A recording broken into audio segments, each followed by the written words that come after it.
Well, we began by getting the horses to safety.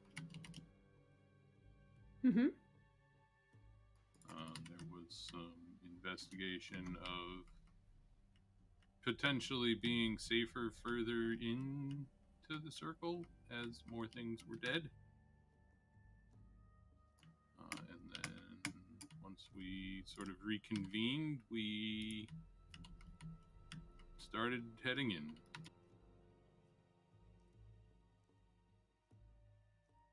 Is that all that happened?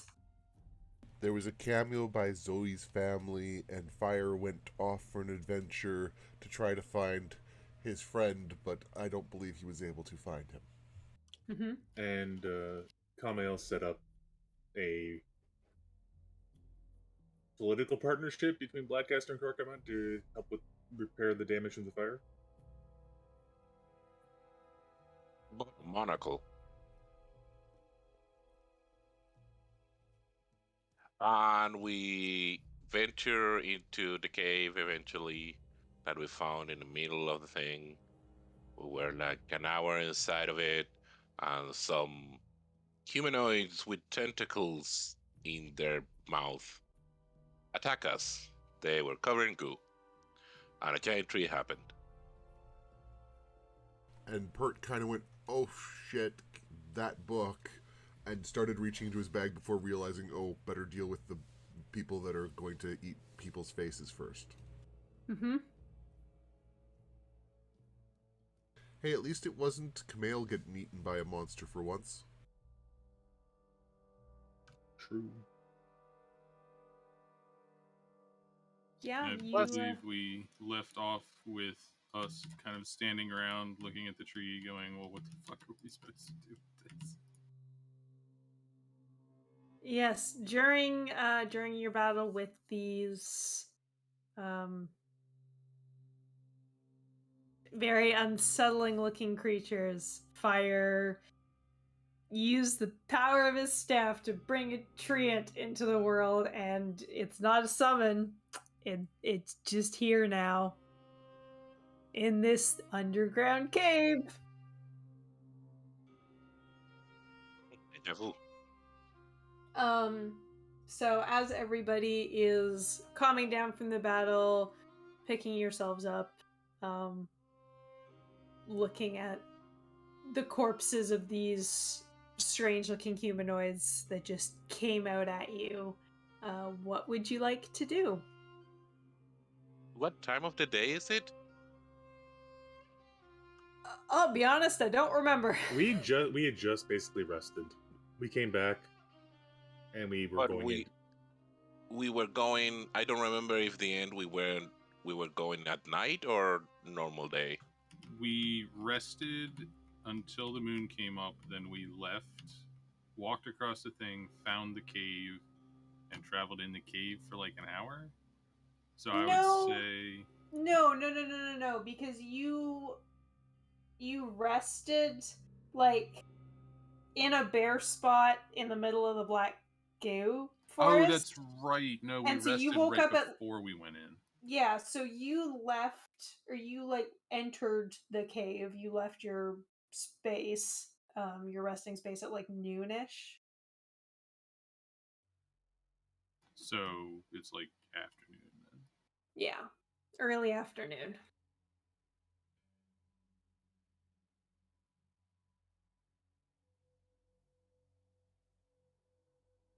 How much trapped and or in pain does the tree looks? So the treant looks at the two things that were attacking you and also kind of trying to attack it. Pokes them with its very large like root foot, and satisfied that they are dead, looks one way down the cavern, looks the other, kind of snorts and starts trying to squeeze himself back the way you came. We success? my dice. So Treants are siege monsters. Oh, jeez.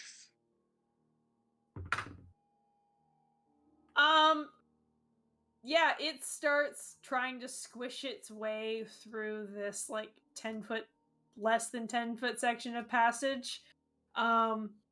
Gets its shoulder stuck, heaves, and the rock gives way. More rock starts to give way.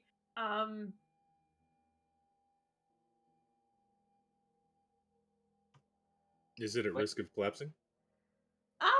Well, Fire and Kamale can make me a dexterity saving throw. That sounds like a yes. Okay, you two both manage to get out of the way of any falling rocks. There's not a lot of falling rocks at the moment, but the passage is quite a bit skinnier as it goes back. Wait, friend, wait. Hold on. Do you speak common?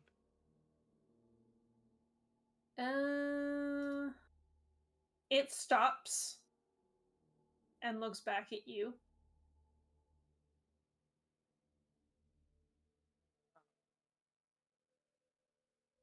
I can help you with. Where? Hmm, Where are you from?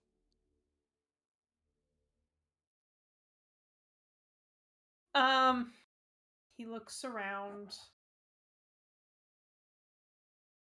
and in kind of broken common says, "Up world." Upworld? Further north, Not in a probably. cave. Or not in a cave.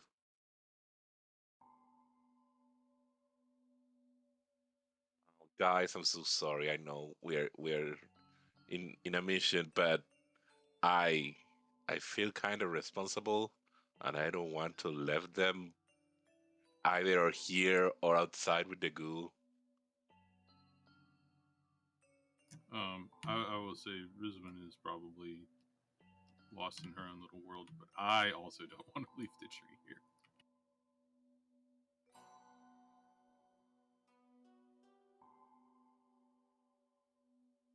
I think I know what to do, but I ain't gonna waste a day. Gonna use travel via plants on it. Yeah, like I can polymorph it into something small, go back outside, transfer via plants to grandma's place, leave it there. Next morning, come back here. You Do don't you have, have to to go go through? with. No. Yeah, you don't have to go through. You can just let it through. Ah, hmm.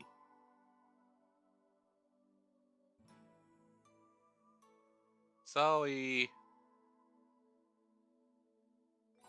Yes, could you talk with my grandma and let them know I'm sending a giant tree on her way? no, Dang it. I don't think Zoe has your grandma in her book.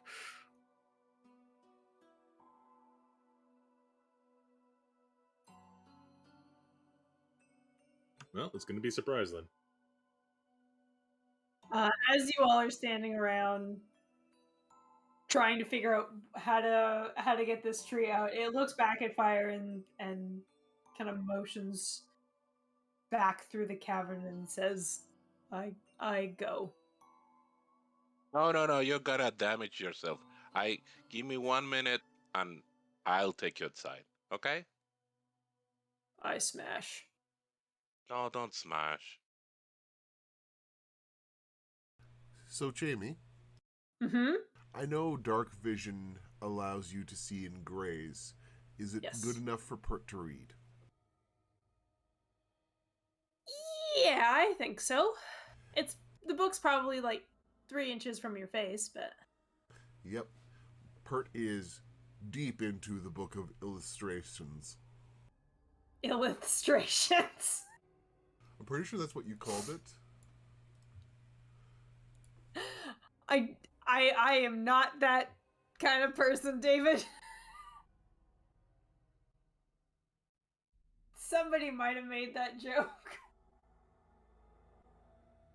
Sounds familiar. I like it though. I don't know if Fire will have this idea, but we could send him with a note, and anyone write a note to say, "Grandma, please take care of this. Love you, Fire." Can Grandma read? I assume yes. Can Grandma Nick read? Is that Fire saying Yes. that, or is that... Yeah, yeah, your grandma can read.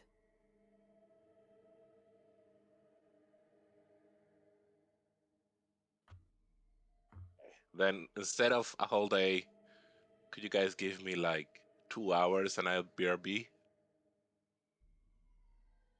I think it's Sure. reasonable. I'm busy reading anyways. I need to figure out if this is the stuff that I was reading about in that book. The player, Nibbles, thinks that makes a lot more sense than casting transport via plants on the tree and like turning it inside out.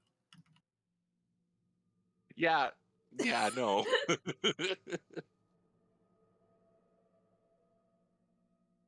Okay, big friend, I'm gonna cast something on you and transform it into something smaller just for a little while so we can make our way out, okay? Just a bit. Is that okay? Yes. Cool. I'll polymorph it. I guess it has to be an animal, so I'll polymorph it into a turtle. Woodpecker. That. Wait a minute. No, I thought something slow like him, so like a turtle. Okay. You transform it into a little river turtle. It's like 2 pounds. In one of my pockets. Can someone write me a note? Pert puts aside... Zoe writes you the nicest note. Yay. What do you say, Zoe? Hello, this is one of Fire's friends. He would like you to take care of him. Please do so. Fire, Abby, Fire, Zoe, Rizwin, Kamale, Pert, Mama, Malice, Excellent. Owl. Make sure. Well, I guess you can pass that through, or not put it in that it's not gonna be a turtle for long or something like that. Oh, I figured you'd, like, go back to its normal form, then send it through. You would need a Like- real fucking big tree to do that. Because the tree has to be Yeah. bigger than the thing you're sending through. Well, Yeah, Zoe didn't know this, so... fair. Okay. Goodbye, Grandma Shed. Okay. I will say that Amalus and Melis are going to go with you to do this so that you're not going by yourself. Okay. I missed talk on the chat, by the way. Yes, I see that. Assume that means she is imminent.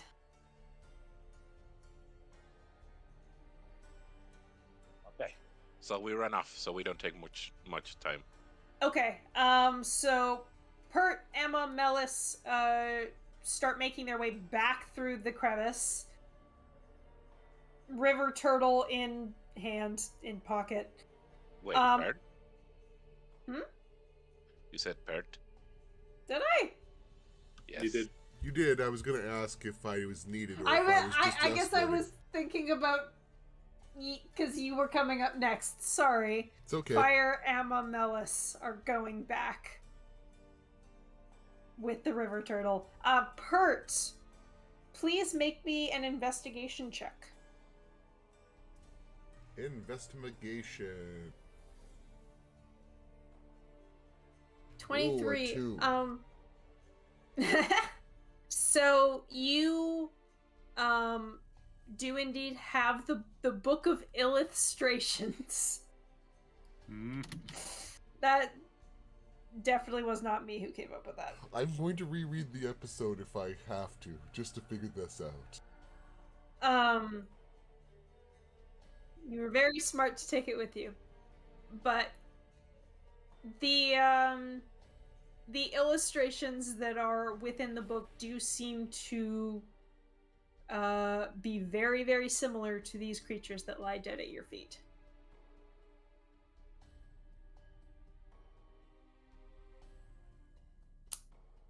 I think It isn't undercommon. And I think we'd kind of given a summary idea of the book just in general in the past as something of a book of myths and legends or something. Yeah, so it talks about, or I don't think you can read it. I can read Undercommon. Can you? Yeah, when I got level 11 or 12 and got Okay. another feat, I got language. Perfect. In that case, you can read it. So, looking through this book, it talks about this humanoid race of creatures called the Illithid, a race that lives in the Underdark, and is often in conflict with the Drow. They like to eat people's brains. They are scary and bad, as far as this book is concerned.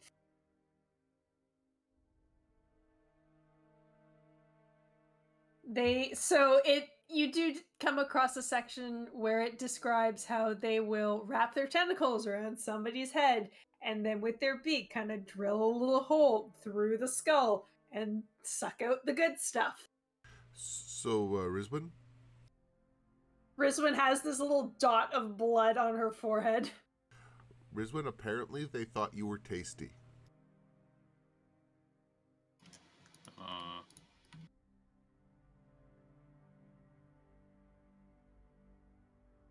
Hold on a second.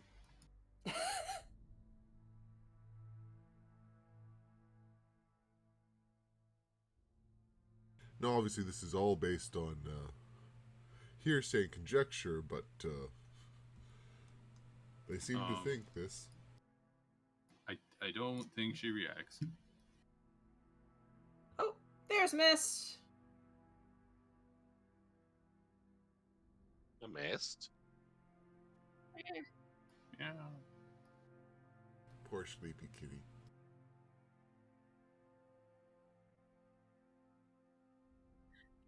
Shouldn't be that sleep here with her.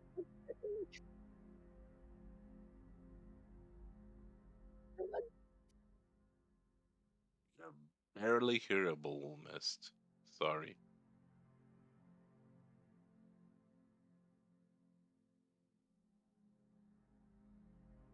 It's okay. You have a little bit of time to get yourself set up.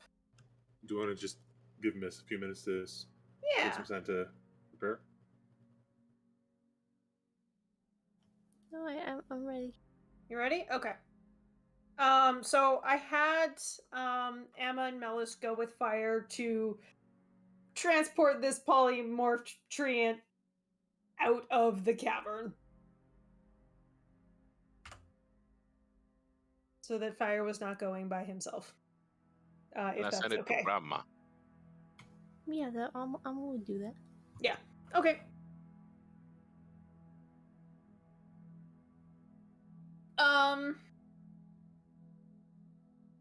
So I assume you're like going through the book pretty thoroughly, Pert?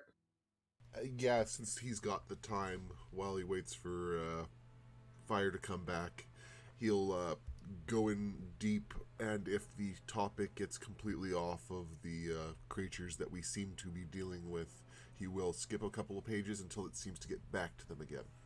Sure. So I'll give you some more pertinent information.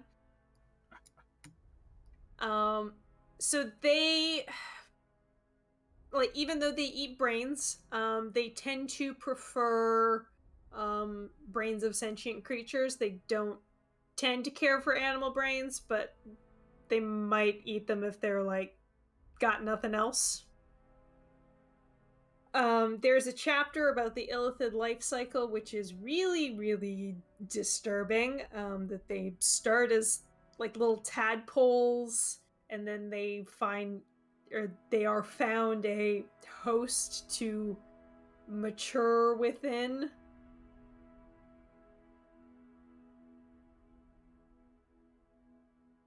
Oh, and, so and then gross stuff. is there anything about dripping black goo? Um, you don't see anything about like black, like nothing in particular about the black goo, at least not the like what you have been facing lately. So, obviously, because this is limited information, does Pert get the feeling that the person writing the book actually knew the creatures and not just this is something that someone's told me about? And does Pert get the feeling that the goo is just not included because it was just a fact of life, or that it's just not included because who knows? The illustrations in this book seem to be pretty accurate. You think the at least the illustrator knew what they were doing. Um, make an insight check.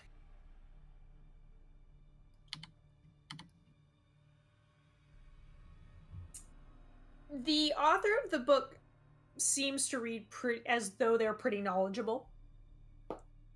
So it feels like it might be personal information, not just references. Yeah. Some more stuff. One thing that strikes you as very interesting is that they speak telepathically, and their written language is telepathic. Like they can write a thing and then get a telepathic like message from it. Oh, that's kind of like what your thing is, Zoe.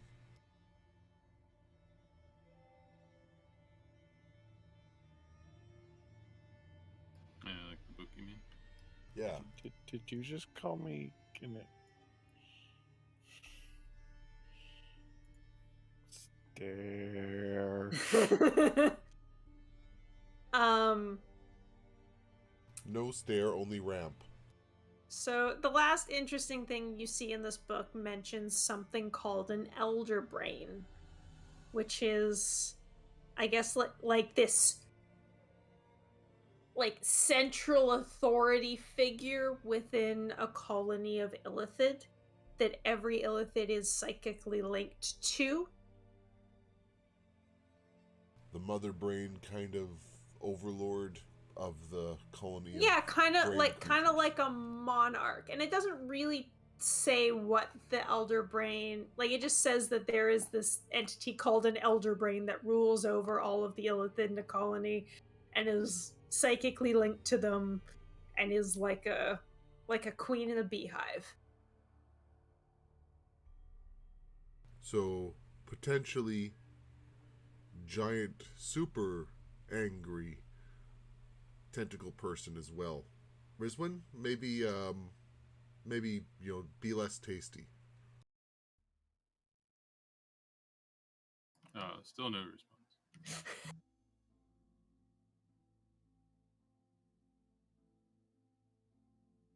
All right.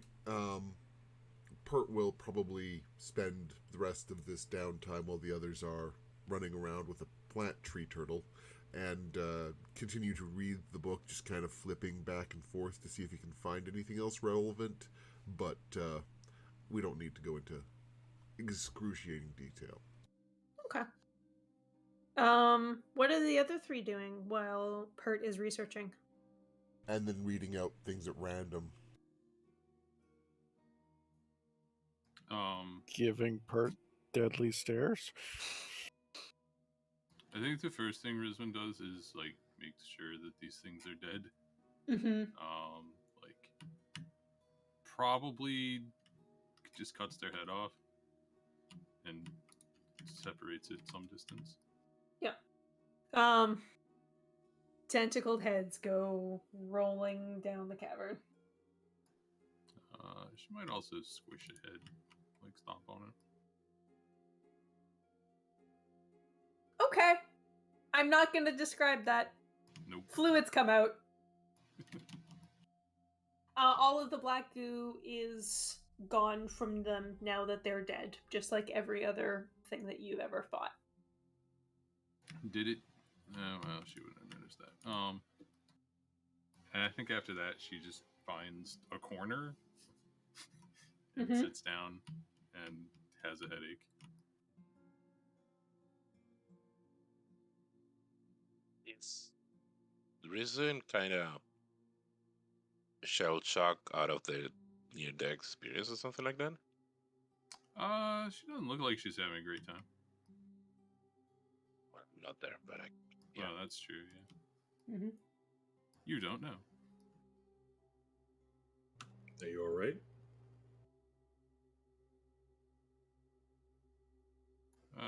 She, I don't know, grunts something non-committal.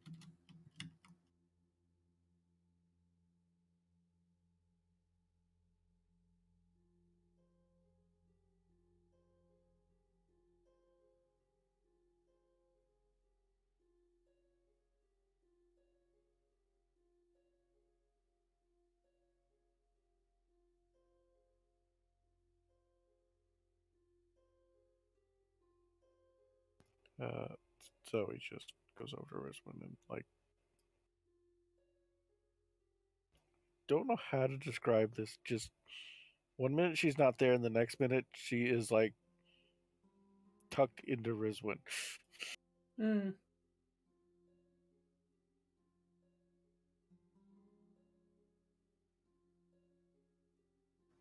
This happens.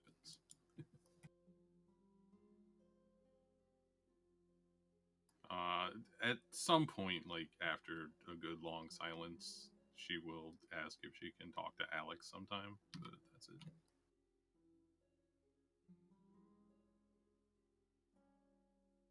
I think Zoe has to be reminded who Alex is.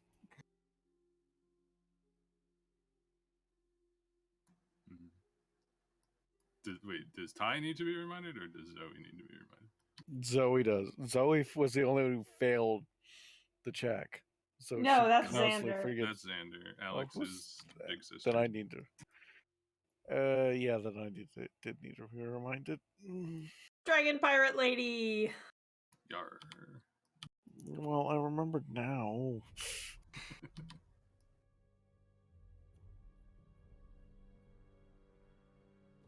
Is Camille Reminder, doing I'm anything? awful with names. Is Camille doing anything over the next couple hours?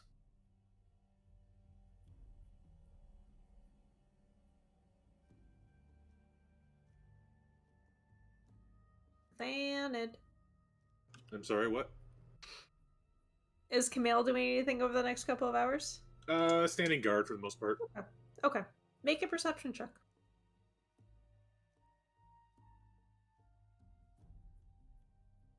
No, unless something comes right up in his face, he doesn't notice it. Yeah. It's kind of hard to hear with all of the paper shuffling that Pert's doing behind you. Mm-hmm. And then random reading out of lines. Mm-hmm. Okay. Amma, Melis, Fire, you get back to the entrance of the cavern. You see daylight. It is about 10 feet to the top.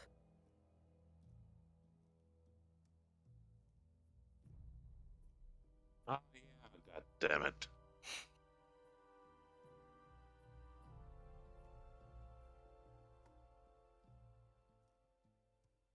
Give me a minute.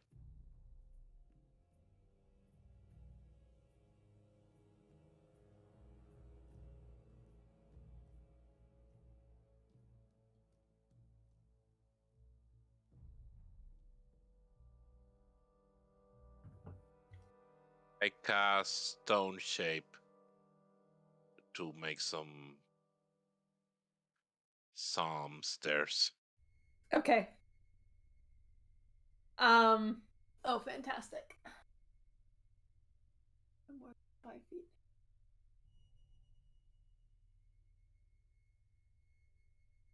Okay, so you make like a half a staircase. That just comes like up out of the ground, and stops like right underneath the cavern opening, so that you can like get your hands up there and pull yourself up. Yeah. Okay.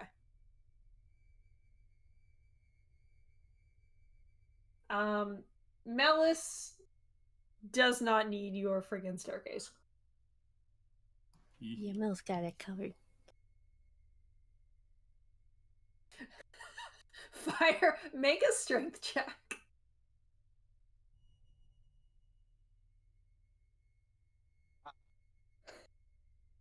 As you're like grabbing on to the edge of this rock to pull yourself up, Malice just looks over the edge, very reminiscent of the scene of with Scar and Mufasa.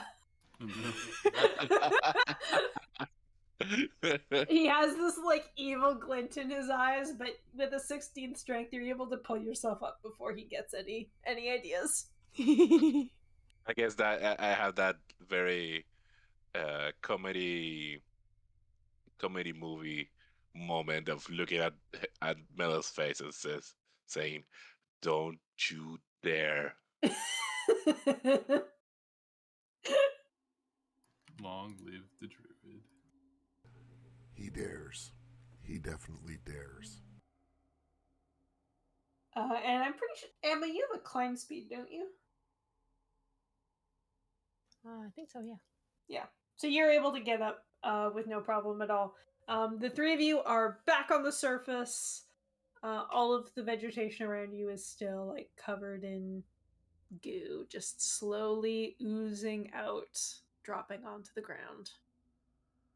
How much covered? Like, can I cast the spell in one of those trees and yeet a turtle without touching the goo?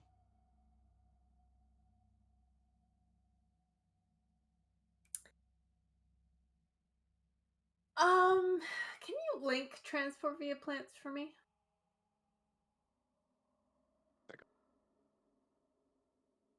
We are using a lot this spell. Yep.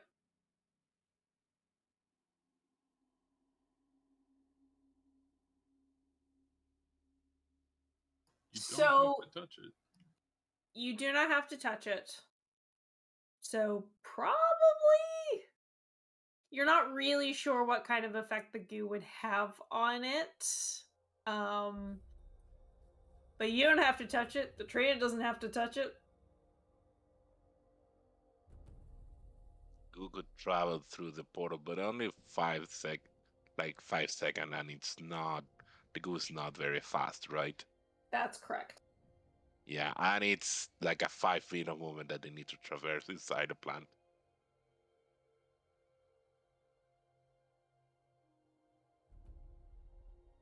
I'm gonna risk it, and I'm gonna go to a big tree and cast the thing. Okay. Do you tell the Before- turtle what's happening? Good idea. He's not. Hmm. Hmm. Oh yeah, he can understand me because I can talk with animals. I have the. Mm-hmm. Wait, Your Fearbulk thing. that thing. Yeah. Okay, I'm gonna grab him and tell him. Okay, I'm gonna eat you through a portal to a forest where I live from, when I come from. Okay, there my grandma is a druid. She knows about the forest. She can either help you live there or help you go wherever you need to go. Talk with her. She's fine. She's nice. Okay? Outwardly, the turtle gives no indication whether or not any of that got through, but you know it can understand you. Inwardly, this tree's going, yeet? What? What is yeet? It figures out soon enough. Yeah. Do you put the letter in its mouth or do you put the letter on its back? I'm gonna tell him, like, I'm gonna show him the letter. Okay, I'm gonna tape this, not tape, but like, um, how do you say it without tape? Stick? Uh, stick. Gonna stick this on your shell. It's a letter for my grandma explaining all of this. If you transform back into tree before before meeting her, make sure to find where this tree with this letter is to give it to her. Okay?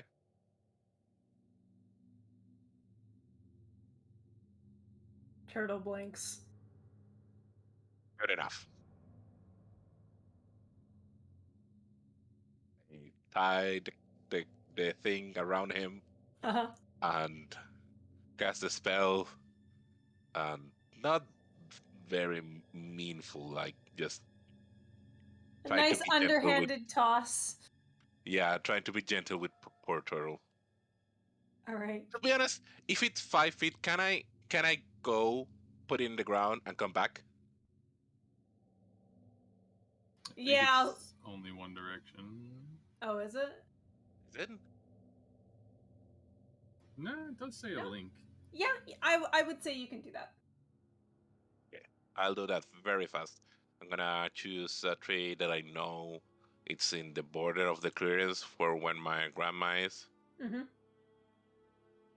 Okay. Okay.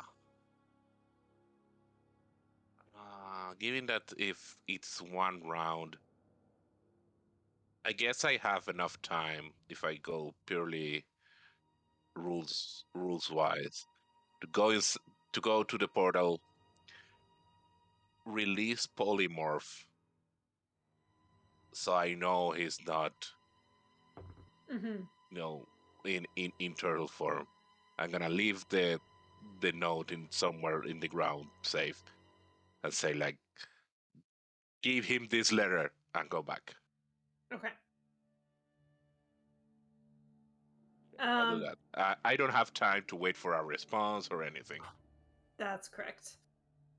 You cast your spell on the nearest tree, the nearest big tree, and a portal opens up in its trunk. There's like almost this waterfall effect as the black goo starts moving around this portal that you've created, still, dripping onto the ground.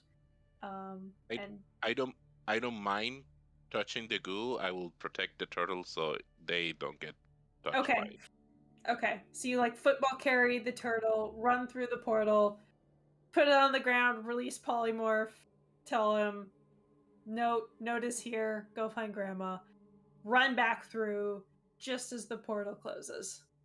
Yes. Whoop.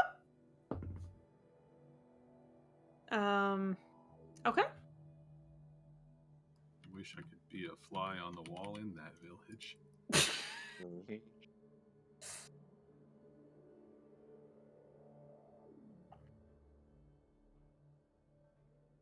Melis and Amma just watch from afar. Um,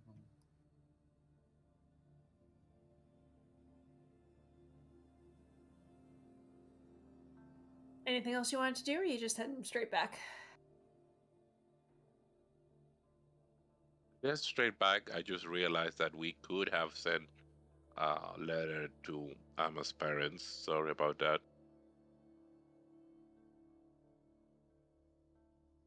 It's fine.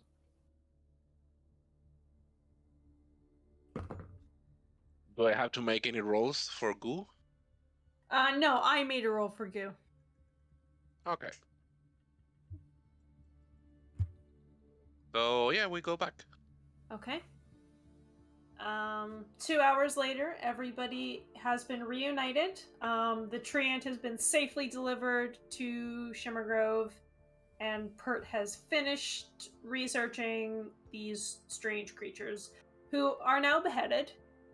The heads are like 10 feet away from the bodies.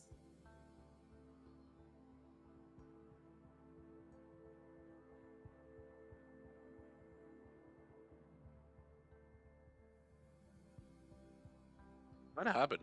Did they came back?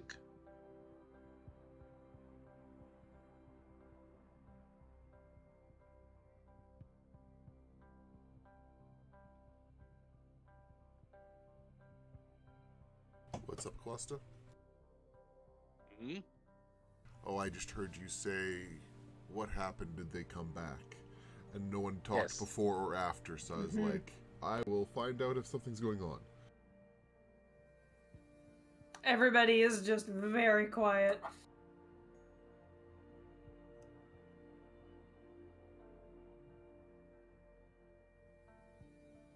Sorry, is everyone back in the cave now? Yes. Well, do we move forward?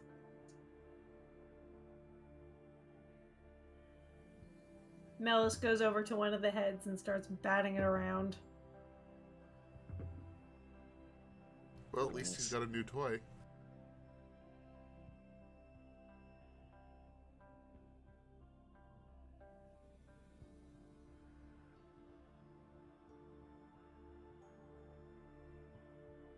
All right. What are you guys doing?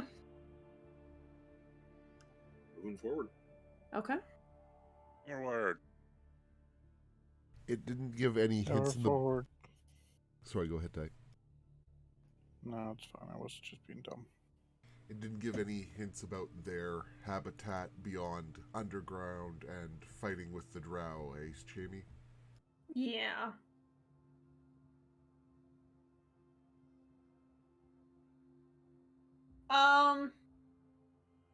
I mean, it probably mentioned that they lived in like cities.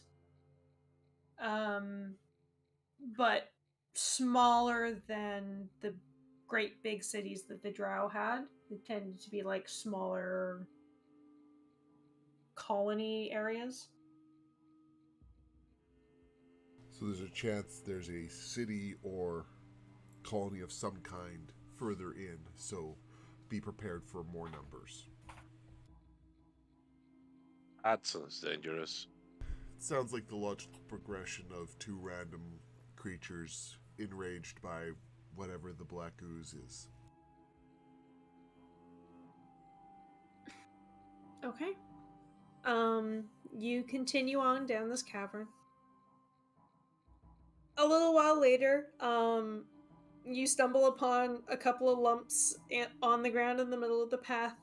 You recognize the large, whitish, scorpion-looking creatures from your last adventure in the Underdark. They are dead and partially decayed. It doesn't smell great. And as you just kind of look, glance over them, you notice that each of them has a little hole through the skull in the forehead.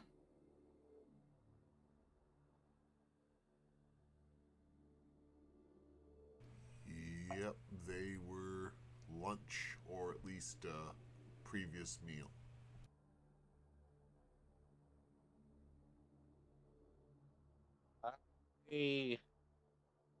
I don't like this.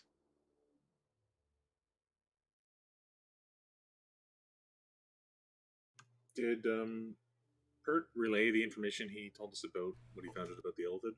Oh yes, he probably relayed too much information, which probably contributes to Rizwin being uncomfortable. So what's the likelihood of a colony of these things and one of their brains being infected? At this point, Pert's gonna put it at 83%. Especially if the infection can travel psychically. That's a fucking terrifying thought. Yep. Rizwin, how are you at right now on your anger level? 3? 4? Make an insight check. She doesn't look at all angry. She looks scared. Okay. So they might not be able to transmit it psychically. Good. Pats Rizwin on the shoulder. It seems like whatever it is, it's a physical infection, not a spiritual or mental one.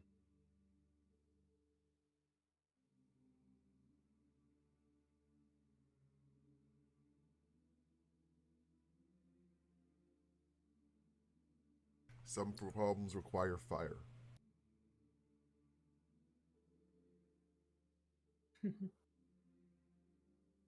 um, you do a short time later come upon an actual path. Stone tiles laid out on the ground make a road through the rock, though the sides and the roof of the path are rough. There's cracks in the tiles, a large hole in the wall where the crevice that you were in intersects with this path. You just kind of like spill out onto this road. How deep are we? Like, have we been going steadily downhill? Like, you've been going at a gentle but steady downward pace. You're not. Make a survival check. While Rizwin's investigating that, Pert's investigating the craftsmanship of the stone tiles to see whether he can identify the design and origin. Okay. You can make me a history or a nature check. You don't think you're that far underground?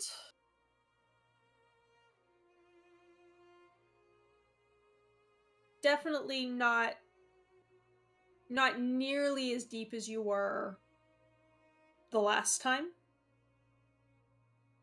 But other than that marker, you're not like 100% sure. There's a lot of space in between surface and how deep you were last time.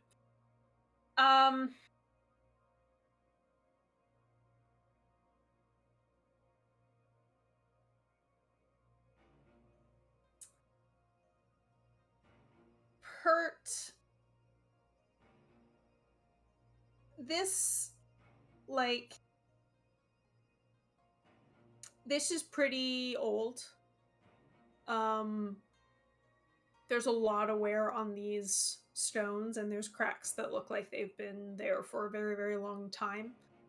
I don't think you recognize the make. So it's definitely not Xanthium, Dwarven, or what little I've seen of the Old Elven. Okay. But I guess there was the East Elvens who had a very different style, and I really only got to see one rune, but... It could be any of those things just from very, very long ago.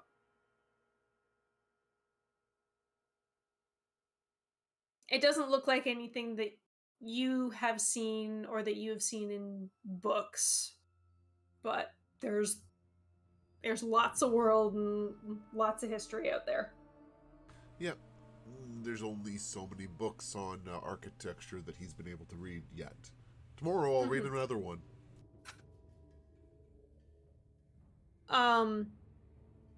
Checking the compass, the goo does point down one direction of the path that's kind of slightly offset to where the path is actually pointing, but it's pretty clear in like which direction you should be going.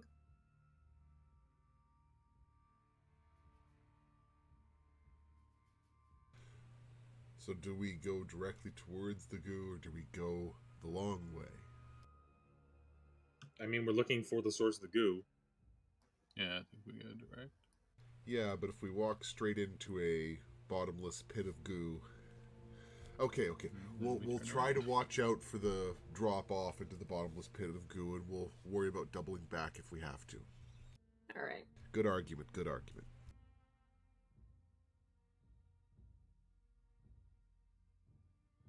I would like everybody to make me a perception check.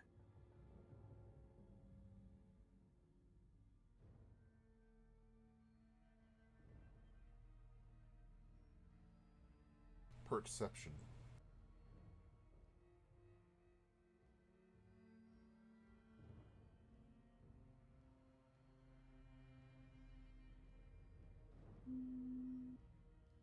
Who am I missing?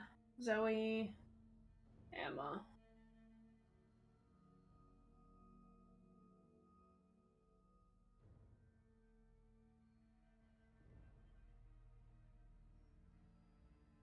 Yes.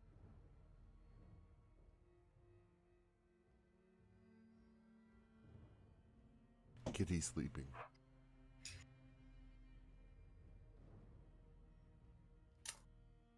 All right, very uniform scores here.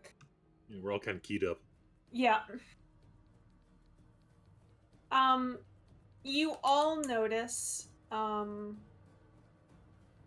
towards like the edge of your dark vision, just as you're starting to like walk down the path, that there's a lump of something on the road, like where the road meets the wall. Doesn't seem to be moving. Doesn't look like a rock though.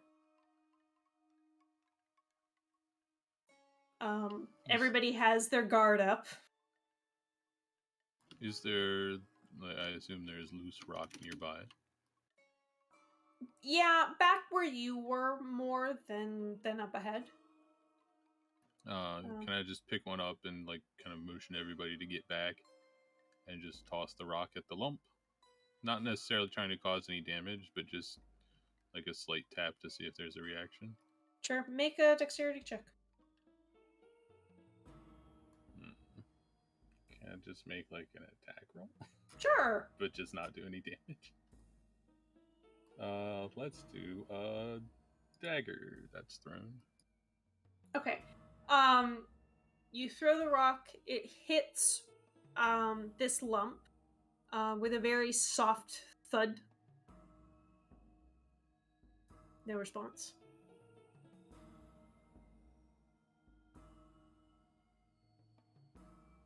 Any kind of a squelching or dripping noise coming from the lump? No, it sounded more like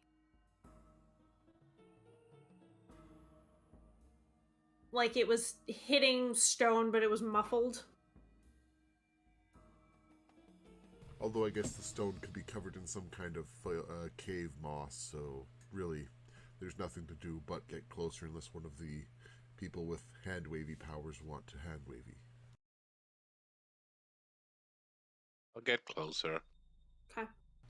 Make sure to stay in, not in front of fire per se, but between fire and the rock. Sure.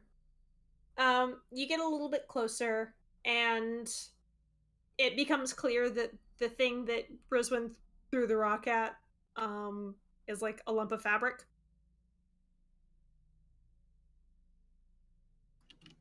What kind of fabric? Looks kind of similar to those robes that the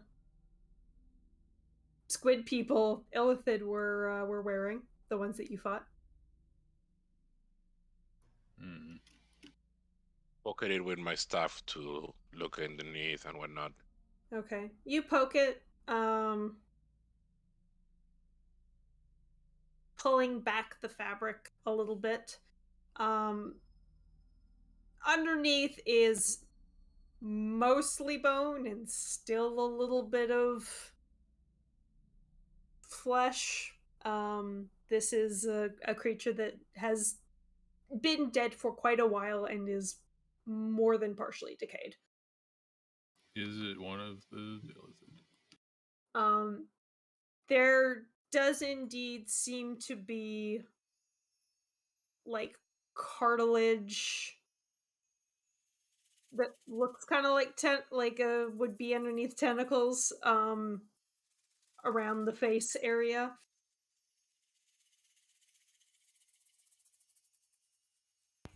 Does it have arrow marks in it? Make a medicine or an investigation check. Those of you who rolled a 19 on perception also notice, pardon me, faintly scratched into the wall is like a bunch of lines, um, little boxes and dots. Oh, Pert's going to try to, finger quotes, read a telepathic language. Okay. I will get to that in a second. Zoe pokes around the body a little bit. You don't see any arrows or any like breaks in the bone that look like they might have been from a heavy weapon. It's at this point it's pretty tough to tell how it died. But there's no obvious signs of trauma. So it wasn't obviously Grandma that killed it. So, could this just be a kill from a predator at this point? Or another one of the people from the Squid Wars that just died from not the infection. Or it could have died from the infection, right? Yeah, like too much goo. We know it kills the plants. Entirely possible, but unless we can find anything of note here, I think we just continue on. Speaking of anything of note, Pert. You. How are you trying to read this? So I think it's going to be a multi-phase process where first it's take a piece of paper and do a scratch impression of the symbols, Okay. and then it's trying to see if he can draw a finger across the lines, see if he can try to piece together the symbology, that kind of stuff. Well, we'll go back to the first one because as you're starting to you're trying to make a rubbing of it, like your hand just kind of brushes up against the stone where it is, and you just get this kind of feeling like a strange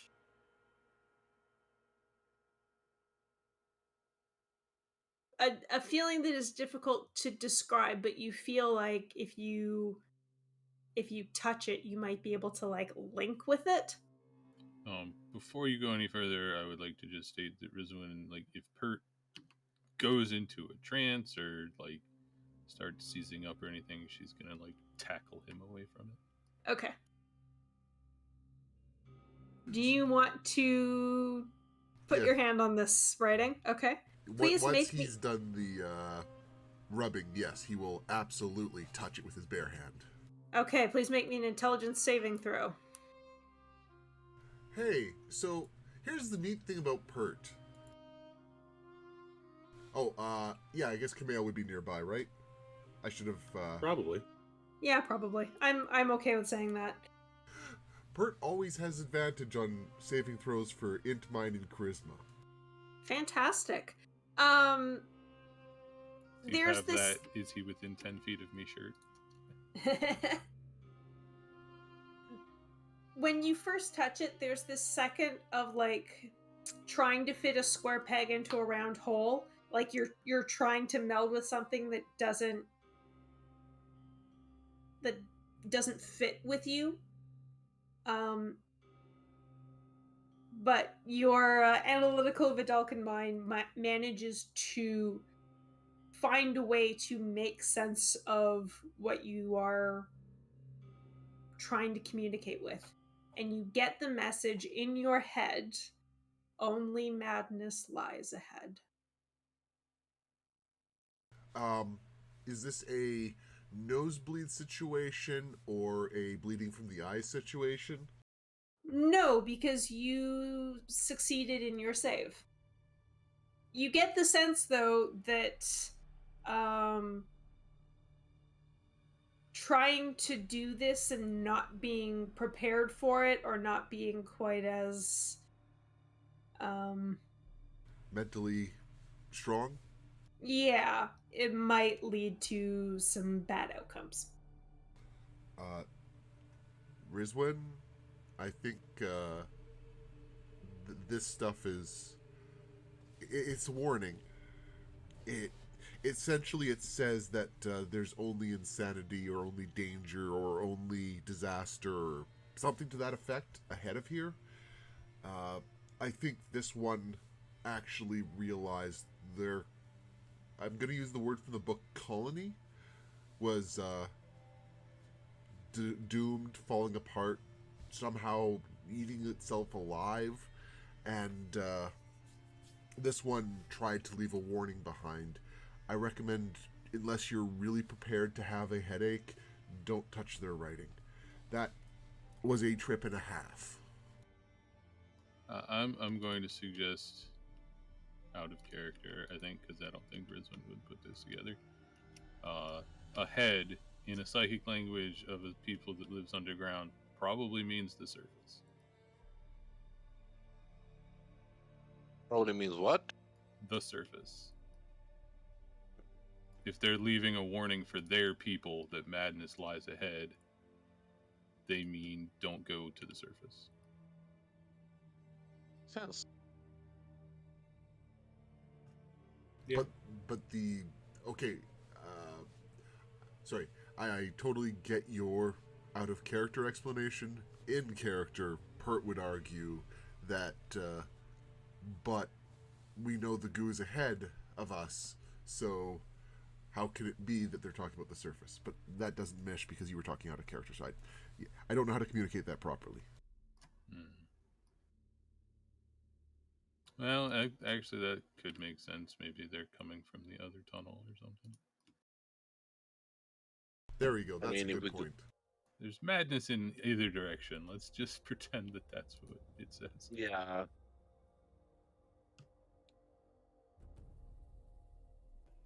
Hey, Jamie. Mm-hmm.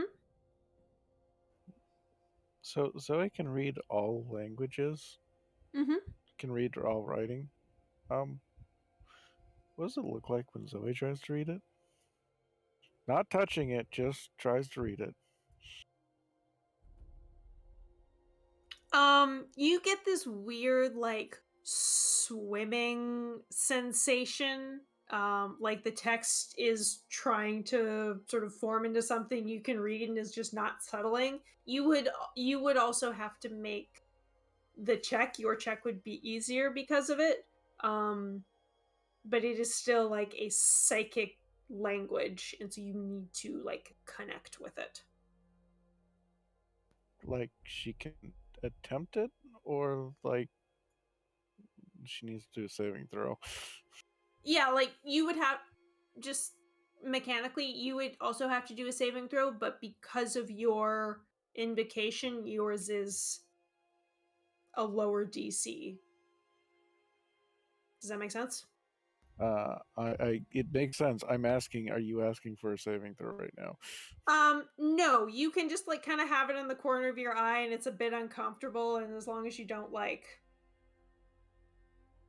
focus on it, you can just sort of, I'm not looking at it, I'm not looking at it, I'm not looking at it. I'm not touching you. Yeah, but she's looking at it. She's looking at it, then make me an intelligence saving throw.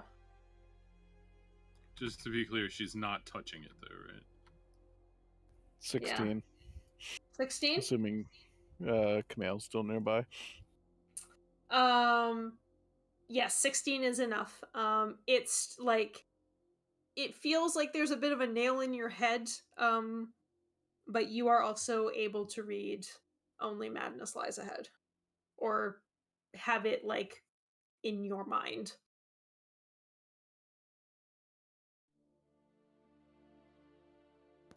That's not me trying to metagame, by the way. That was like, no, Zoe would look at it. Yeah, I appreciate that.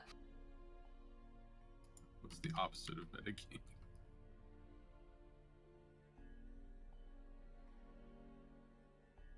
That aura's doing some work.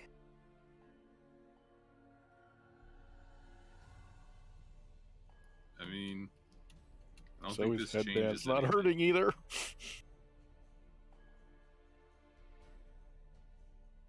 Right? Not Like, sure 12 would have succeeded.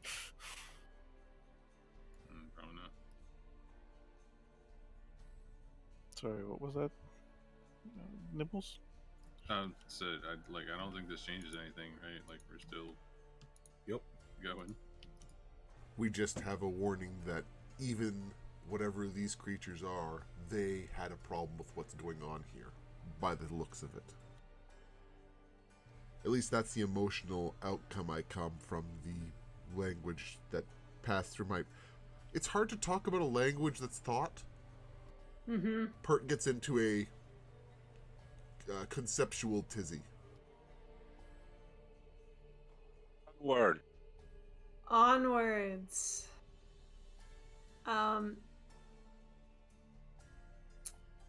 Continuing into the darkness, the road winds down, and these in this switchback pattern. It goes down and down Sorry, real quick. and down. Mm-hmm. Before we leave, can I just check the pockets to see if there's anything in pockets? Make me an investigation check.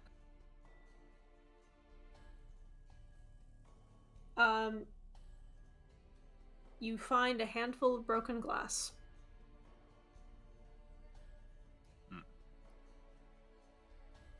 I will hand it to Pert, and then as we're walking away, stomp.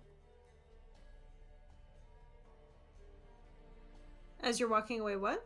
Stomp. Oh, on okay. Whatever's left of the head. Sure. A crunch echoes through the path.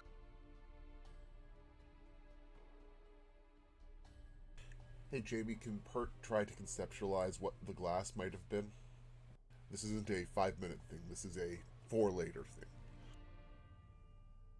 Looks a bit like a beaker. Oh no, were they trying to capture it too? It seems like a reasonable assumption. Pert shouldn't make these leaps of logic. Anyways, let's move on. Mm-hmm. So the road keeps winding down and down, and after maybe a few more hours of traveling, the compass isn't pointing down anymore, but straight ahead.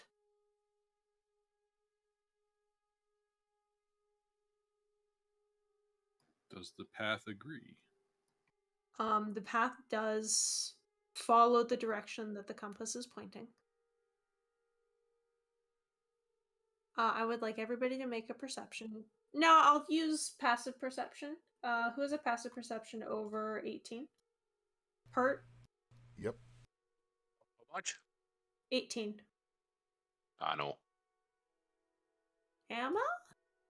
Emma's is only 17. Okay, so Pert's the only one that notices.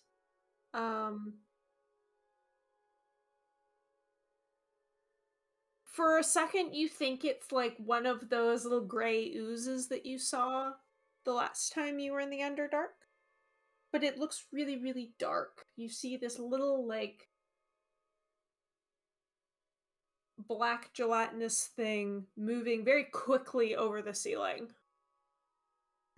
Please. Pert will point it out to Amma. Actually, no. Pert's going to go a step further. Pert's going to try to get the jump on it. Okay. How are you going to do this? He's hurling the lightning dagger and trying to pin it with it. And then if the dagger hits it, he's going to follow up by electrocuting it so the others can see. You hurl the lightning dagger at it with a 17.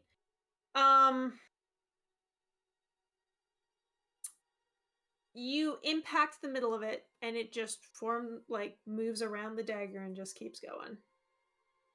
He still does the electricity thing so that the others have an idea of what he was looking at. So Okay. I will burn off an extra charge, is what I'm Sure. saying. I will say that creates a little bit of light, and you can see that whatever this little goo is that's moving across the ceiling is very, very black. Blob of the goo.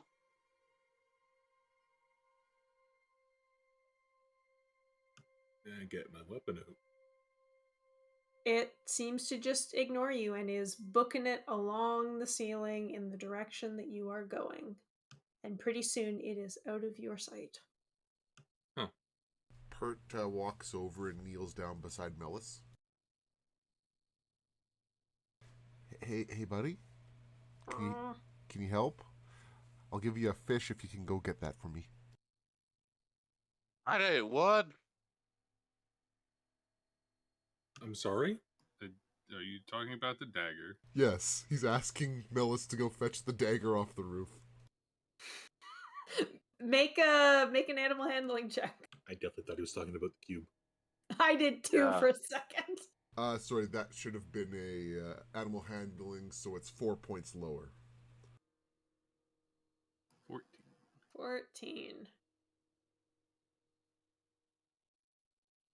Yeah, Melis runs up on the ceiling, grabs the dagger in his mouth, and hops back Keeps it. down. Does he keep it? Yeah, until he gets a fish.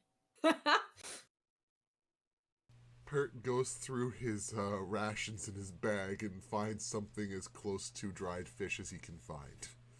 I mean, we were just at an island nation. I'm sure there's dried fish.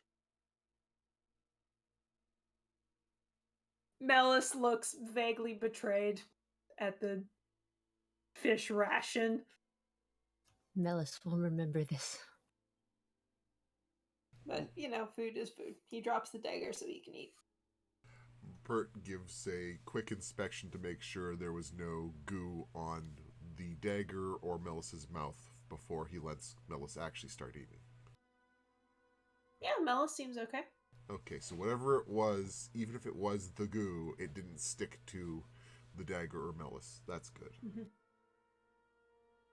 Follow it along before all these shenanigans get it too far away. Yep, I think you're right. We need to keep moving. Okay.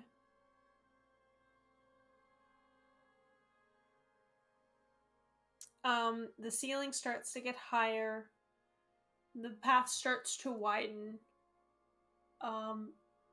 And at the edge of your dark vision, you think you see like an opening up ahead. I'd like everybody to make me a perception check.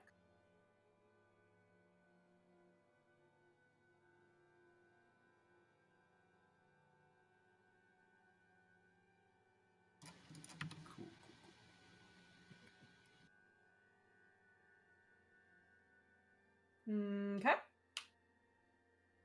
Who am I missing? I apologize. That's okay. You asked for perception from everyone. I had my one good perception for the day. Yep.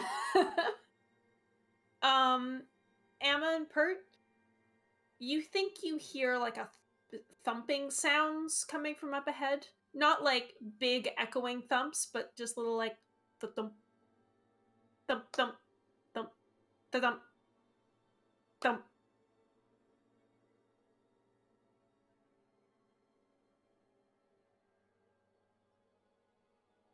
Playing rhythm games up there. Or something's trapped in a cave and it can't get out, and so it's just gently beating itself against the entryway. Oh. I'm going to stop trying to think of solutions here. Let's just see what it is. Pert is coming up with bad ideas. I mean, those are better ideas than the first one that I had. So.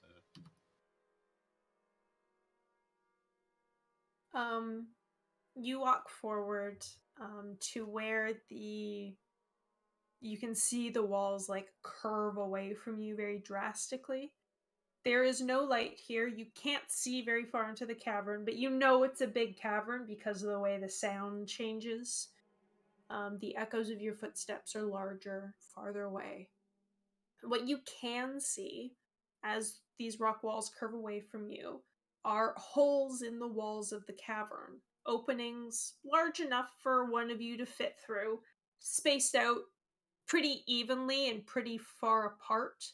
Like, you see one, and then just at the edge of your dark vision, like maybe 80 feet above it, you see another. And there's another on like the ground level, just at the edge of your dark vision on the other side. It's like 60, 70 feet away. From what you can see, it strikes you as a bit insect-like a burrow or a hive.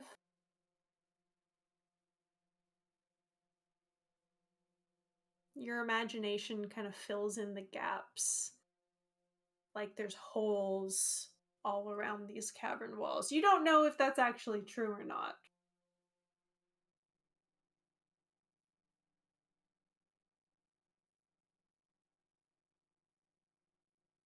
The thumping that Emma and Pert heard, I think you can probably all hear it now, especially if they point it out, is coming from one of the holes near, that's like on the ground to your left. Just to make sure, it is kind of irregular, not like a heartbeat. Yeah. That's good.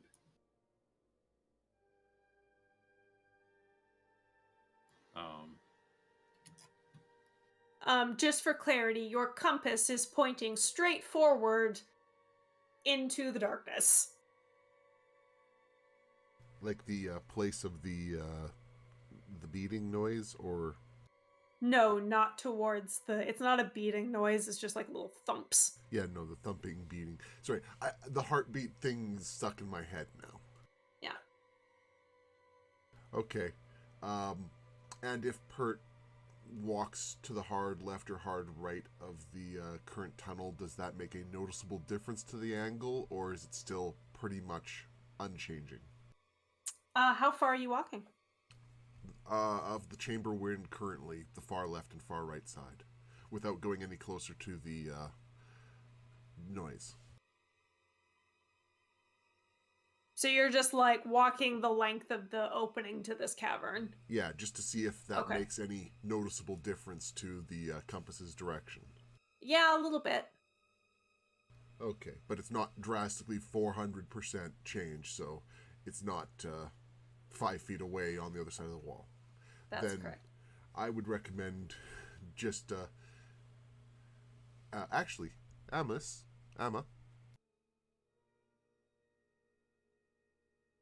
Hmm? do you think you can try to make us stealthier? Sure.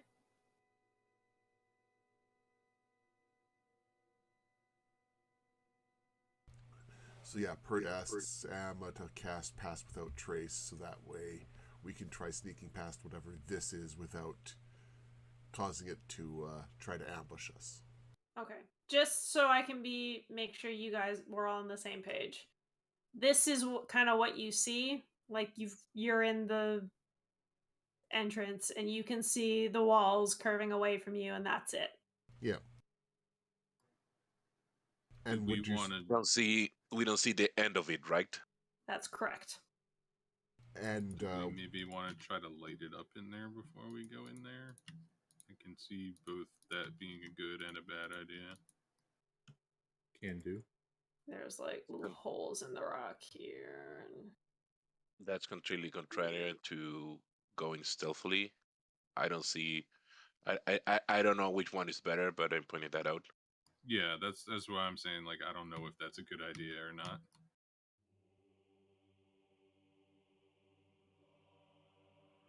Back to black.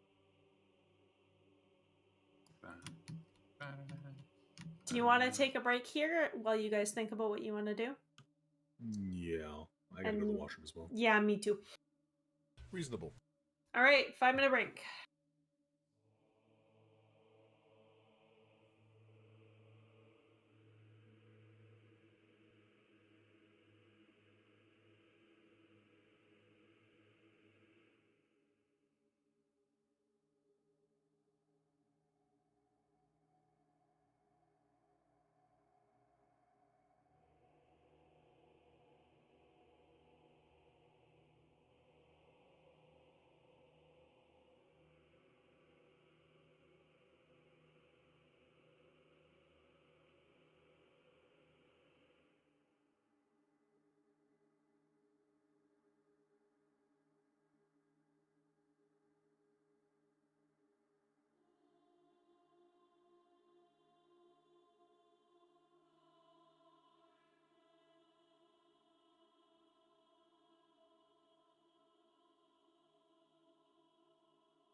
I'm back.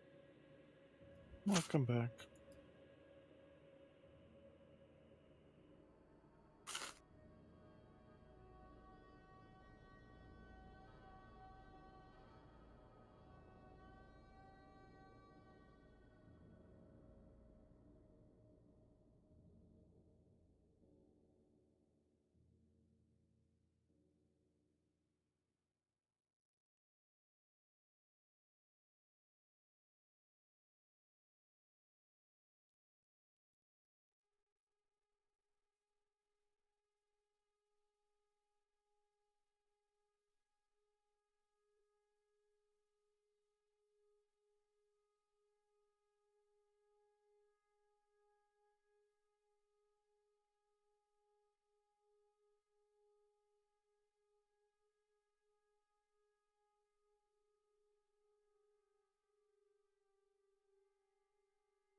Bok.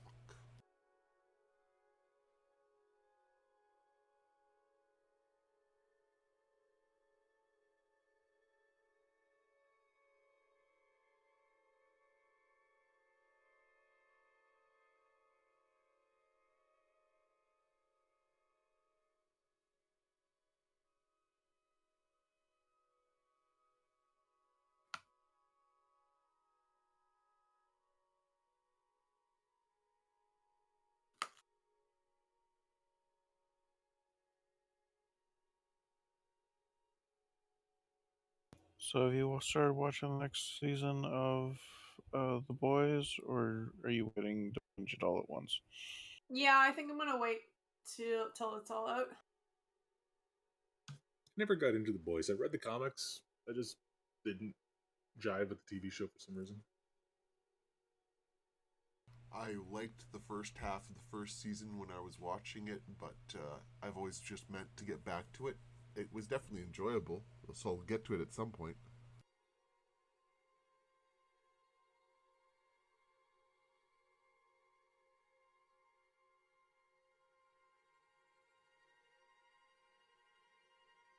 Have you started watching it, Ty?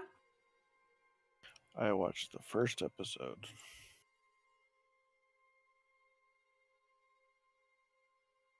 And? I think I need to watch it again because I think I was half asleep.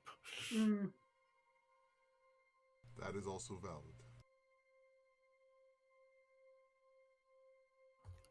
If I remember correctly, I started watching it while I was waiting for delivery, and I'm like just laying there, falling asleep, and waking up and falling asleep.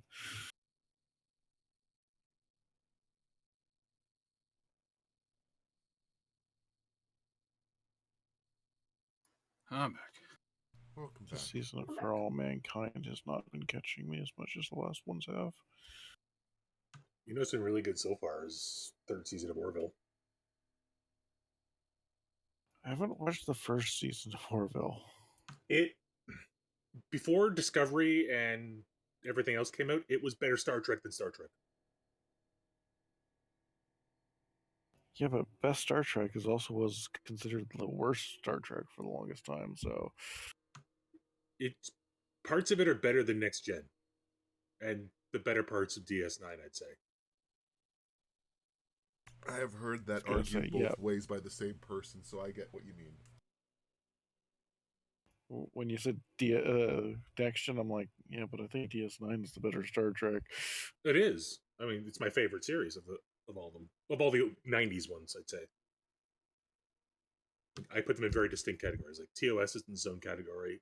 Next Gen DS9 Voyager is its own category. Enterprise I don't consider at all. And then the 21st century stuff.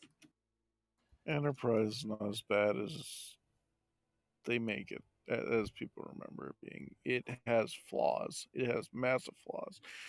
but it can also still be enjoyable as long as they aren't playing with the time. And apparently, Enterprise was actually just a sequel season of Quantum Leap. it's way better come season 3 or whatever when they get into an actual interesting ongoing plot. I enjoyed Enterprise, but then again, I also enjoyed SGU. So Stargate Didn't Universe. a lot of people enjoy SGU. I don't know. I thought everybody thought it was shit. I like SGU. I was hoping it would continue. They had a great cast. Maybe that's why it didn't continue. I Because wonder if I'm thinking of a different series. I think I'm thinking of SG1. This the third. Nibbles is talking about the third series of SG, yeah, the one that went So on there for a was- season. SG-1, then Atlantis, and then the one where they were flying around on a ship in a different universe or some shit. Like a very, very distant galaxy. So, yeah, Stargate never caught me. I saw the movie as a 12-year-old when we were in Florida. The movie is very loose to the series. Yeah, I'm interested in what JMS is going to do with the reboot of Babylon 5. Same. Because he said it's going to tell a similar story, but not the same. Well, I hope they have a fifth season, because clearly they didn't have the fifth season the first time around. Well, he'd originally been told 4 seasons, and Sleeping in Light was meant to be the finale of season 4. And then they went, no, we want another season. So they wrote the finale of season 4 and all of the 5th season ad hoc, basically. Yeah, they compressed and then depressed. Is everybody back? I'm here. I haven't heard Yes. Quasta snoring yet. Quasta? Okay, I think that's a no. So, on my Wednesday rewatch, we're going to start into Full Metal Alchemist, and we're going to do both. So you're going to do both Full Metal Alchemist and Full Metal Alchemist Brotherhood? Yep. Put something between So what Full Metal. Yeah, what we do is we watch about 2 or 3 episodes of everything we're watching at the moment, unless it's an hour-long series. So that way we'll watch like 7 to 8 things simultaneously every week. But you recommend a bit of a gap between the two, just to have a palate cleanser? Well, it's the same thing, right? Like the first... Yeah, the first half is whatever be the same Brotherhood story. is the original. Here's the thing. Brotherhood was designed that you've already watched the beginning of FMA. You've already Full Metal Really? Alchemist, because if you actually just watch Brotherhood, you're not gonna care about Hughes. Mm-hmm. All the good parts of Hughes was in the other series. So by the time his death means nothing if you don't already understand why he's a good character. Hey, that was a massive spoiler. I hope everybody's watched that. I think everyone was aware, but I don't know.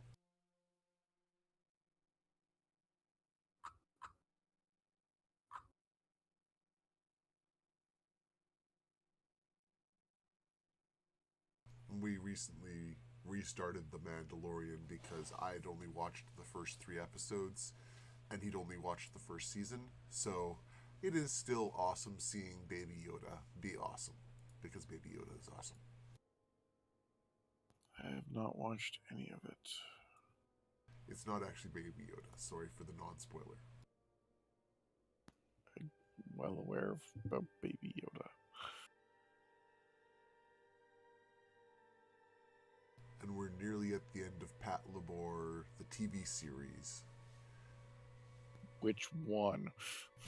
Pat Labor on television. There's 2 OVAs and a reboot miniseries. And the original TV series. I think There's another TV series. So it's Early Days is the first OVA. On Television is the TV series. The New Files is a second OVA. And then Next Generation Pat Labor is the live action reboot.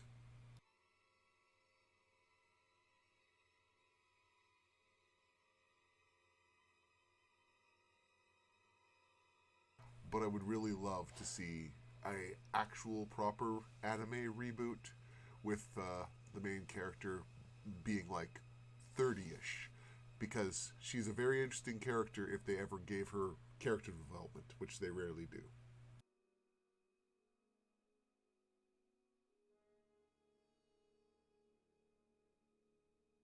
Oh god, I just pulled up my copy of Pat Labor, their OGM files.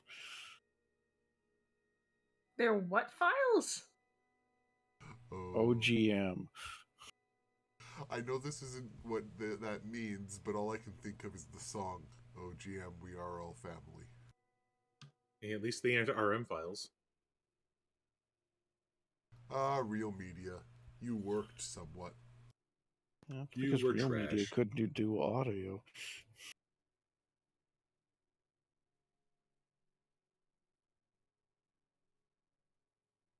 Costa. Costa.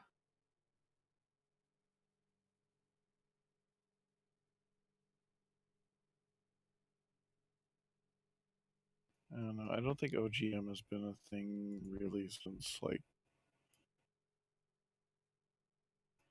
2005, 2006.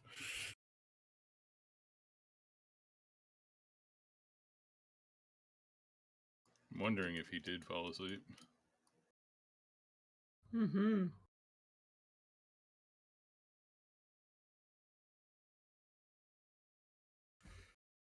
Oh wow, OGM was for direct show. I remember that.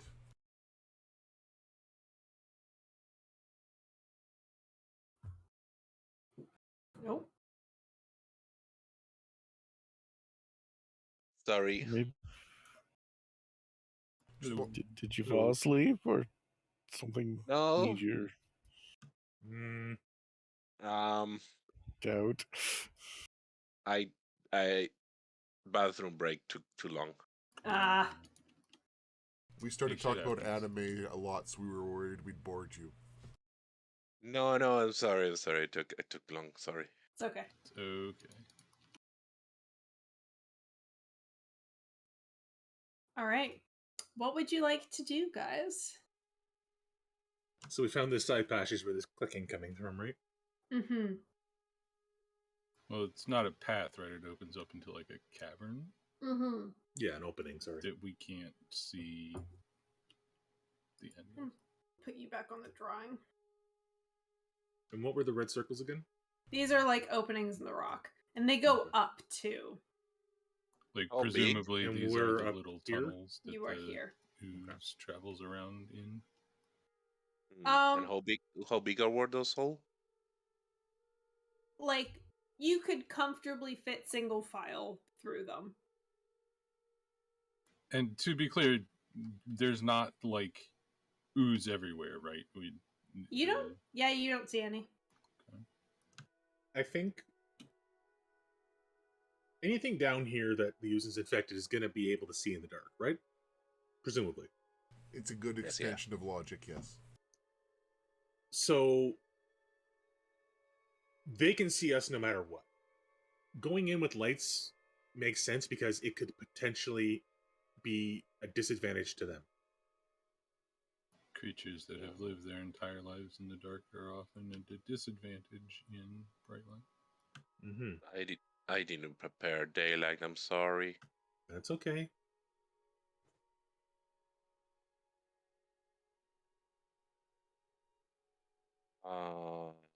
As lights goes, I only have moonbeam. Well, that works, and Zoe and I have light cantrips. And once we rest, I will prepare daily.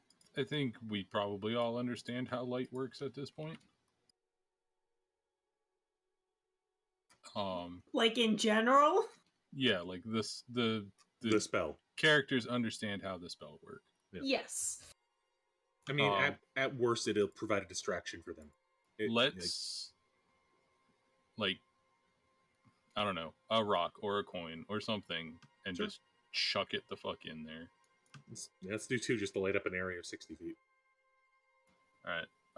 Are there like hardball sized rocks laying around anywhere? Like a tennis ball or golf or a baseball size one. Sure. You can Yeah, sorry. take like 30 seconds to a minute to find a loose rock on the ground. All right. I hand one to Camille and hold the other one up. Yeah. You go short, I'll go long.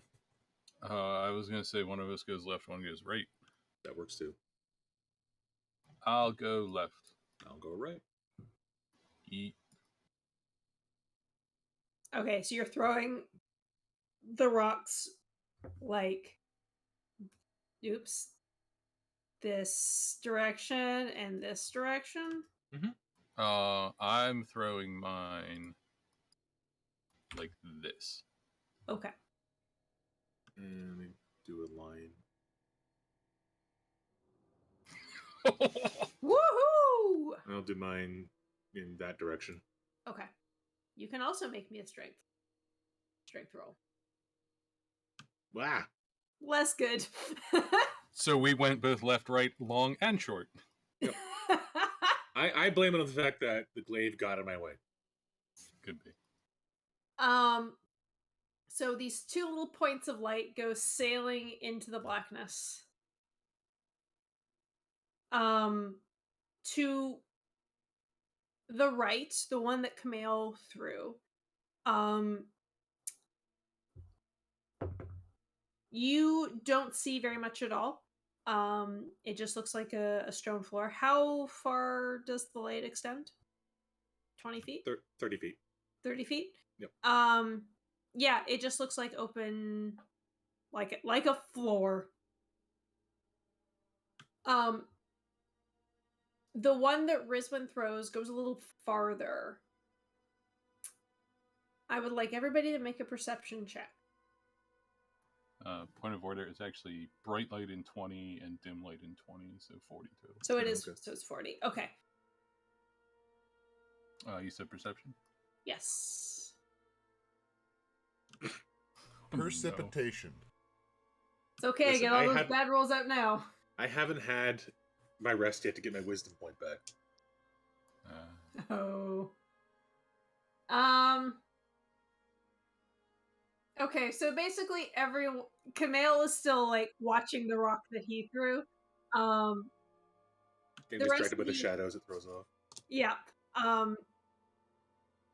In the distance, from the light that rock is emitting that Rizwin threw, it skids to a stop on the floor. There's a couple of seconds, then you hear some rustling.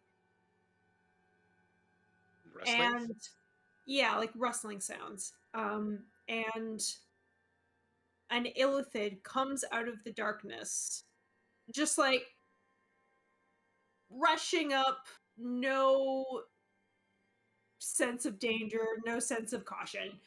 And like grabs the rock and is holding it in front of its face. Is it covered in black goo? It does seem to be oozing some black. I want to. Oh god. So I think this is a bad idea, but I think it's what fire would do. Mm-hmm. I will activate my spores. Okay. So I get the temporary hit points, but I also glow. It's not enough to make like light around me, but the spores glow. Okay. Well, just a reminder, everybody has 10 temporary hit points. Yeah. Do we? Because we came from a fight on the same day. You went back to bring the thing back. At least some of us did a short rest. That's actually a valid argument, yeah. Pert would have had a short rest while reading books. Yeah, we should roll hit dice, eh? Do it now. Good. So then Amma and I, we don't have those. That's And short rest isn't enough for, whatchamacallit. Wisdom restoration. It's a long rest, right? that's correct. I thought so. Hey, Jamie, Mm-hmm. can Zoe start lighting her lamp? Sure. She's gonna start lighting her lamp, but she's gonna cover the pinhole. Okay. Yeah, I'm just waiting to see what it does at this point. So you get the sense that it does not notice or it has not noticed you yet, at least. It has the rock in front of its face, and then it throws the rock towards the wall. The rock goes sailing through the air, bounces off the rock wall. The clatter kind of echoes very softly through the cavern. And then it runs back up to the rock and picks it up again. I'm sorry, is it playing with it? Make an insight check. It doesn't look playful so much as like Curious? or just Or like trying trying to to kill it? Yeah, Maybe, like yeah. destroy. Oh, it didn't die. Destroy. Okay. Yeah, it's throwing the rock pretty aggressively. You see where the rock impacted the wall. It kind of lights up that area a little better, and the wall. Oops. Whatever. Kind of like continues like this. Brisbane says very quietly, should we just watch for a minute? I mean, it's going to notice us at some point, maybe, or hear us, and then it'll attack us, but getting an idea of its behavior might be smart. I was more wondering if we should get an idea of more of the cave, and it's going to move the rock around for us. That too, yeah. Everybody make me a wisdom check. Check. Just a check. This is me give you a hint of something your characters might be able to piece together. Is your character smart? Smart is not wise. Well, yeah, but Yeah, I think Zoe's kind of on the smart side. She's definitely not wise. Rizwin, you remember from fighting these things before that they don't seem to be very aware of their surroundings. Mechanically, you know that the ooze eats wisdom points. And wisdom is what your perception is from. That's true. So your experience with these creatures previously suggests to you that they might not be as good at noticing you as like a regular uncorrupted creature. So they're just very single-minded. Mm-hmm. blind as moles and deaf as moles. So do we want to try to get past it while it's distracted?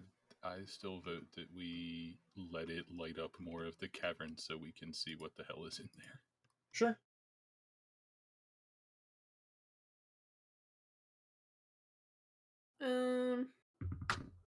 Just gonna roll. Oops, a couple times. So it does indeed throw the rock against the wall a couple more times. You see more openings in the rock that it does kind of suggest to you that, like, it's almost like they're rooms within the stone walls at like equal sort of distance apart from each other. Um, one time it throws the rock up quite high, and you can see that there's like 2 or 3 layers above the ground where these holes are. Specifically looking for anything else alive or moving. You don't see. Well, a second illithid comes out of the darkness to like grab onto the rock. And the first one tries to grab onto it again, and they like wrestle over this rock. And it, with 2 of them trying to put their hands on top of it, it becomes very difficult to see what's going on. I am the opinion that we're gonna end up fighting them. Better do it while they're distracted. How long have we been watching at this point? Like maybe 10 minutes. I would vote for sneak at this point. Yeah. And just with the understanding that be aware of their position at all times, and if they make a hostile move towards us, we just rush them. Like, it's difficult to see, but we can still tell where they are. There's a little bit of light, right? Yes. Mhm.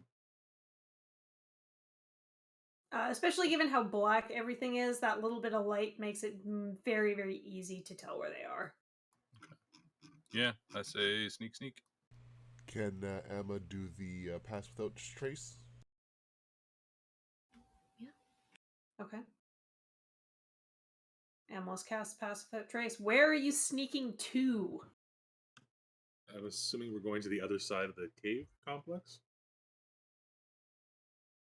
What going somewhat in the middle of it? I assume we still haven't seen The thumping source. an opposite wall or anything, yeah? That's correct. So they're on the left wall? Yep. I say we just sneak around the right wall. Just follow the right wall, see where it goes. Is the thumping on the right? It's on the left. Okay, cool. Oh, even better. So yes, sneak around on the hard right. Okay. Yeah, everybody give me stealth rolls. Plus pass without a trace, which is 10. Yep, so 18.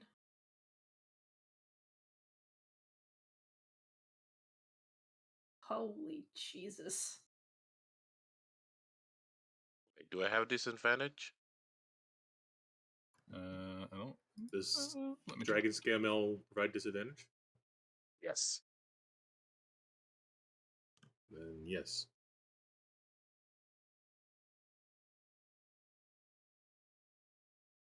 Okay, so what do we have? 22, 27, 21. So 32. 32. 40. 40. I think 18 is the lowest. Yeah, 18 is the lowest. Oh, Oh, okay.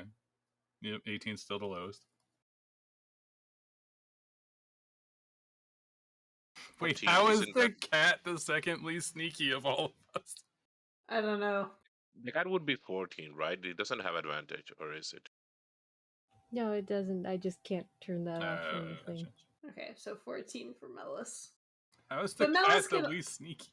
I don't know. Maybe it's trying to get into Pert's pack. He wants another that fish ration.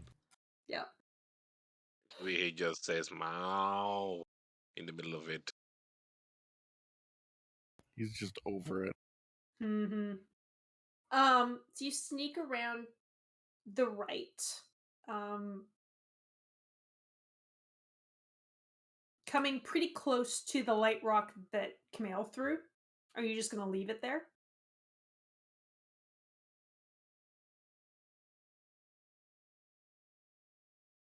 Probably. Yeah. I don't. Yeah. We can always find more rocks later. Okay. A little ways past the light rock, just like if Camille had thrown it like 20 feet farther, you would have been able to see this from the entrance. There is a pile of about 4 or 5 illithid corpses, just laying on the ground in the middle of the floor. Hmm. So on the plus side, whatever's in here has been eliminating some of them. I honestly think they're dying out of the goo. Also possible. Fire, make me a nature check. Oh, I bet I know what it is. Or... yeah, okay. Nibbles, you can say what you were going to say. Maybe the goo's killing them. Maybe the goo's killing their food. So that. Probably a combination. Both of the above, probably.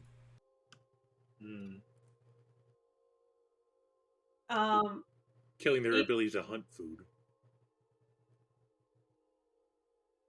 If you guys want to take like 10 seconds to just poke at the bodies, they do look very, very thin.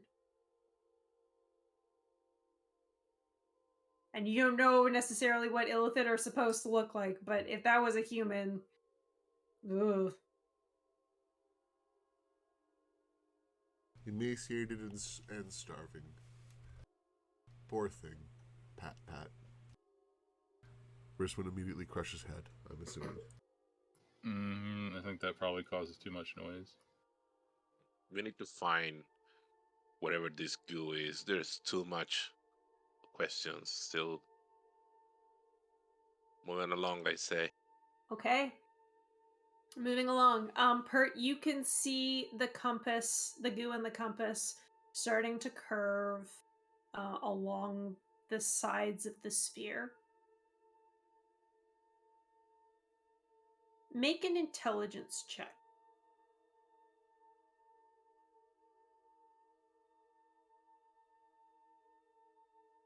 You would guess that wherever this goo is trying to get to, like just from the changes in the angles, it's maybe between 300 and 500 feet in the direction it's pointing, which is like towards the center of the space, you assume.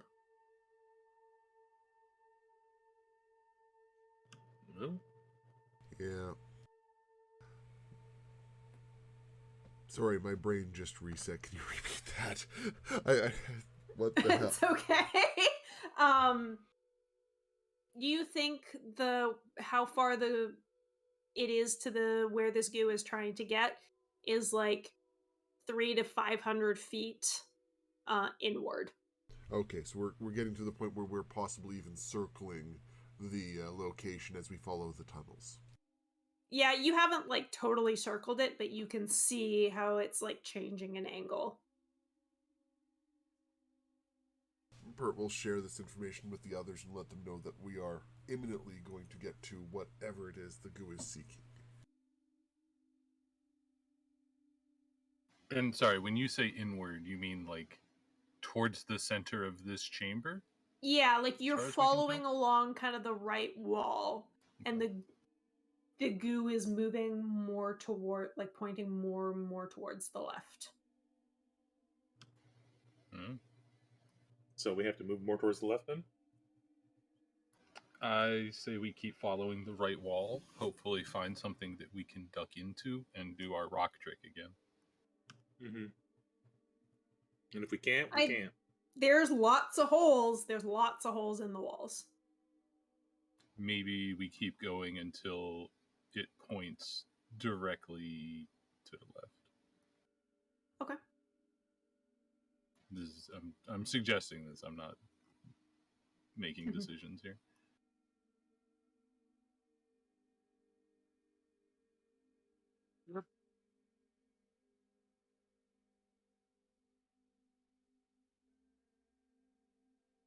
All right. So you keep sort of following along the wall. There are openings at regular intervals. These ones are all very quiet. You don't hear anything in them.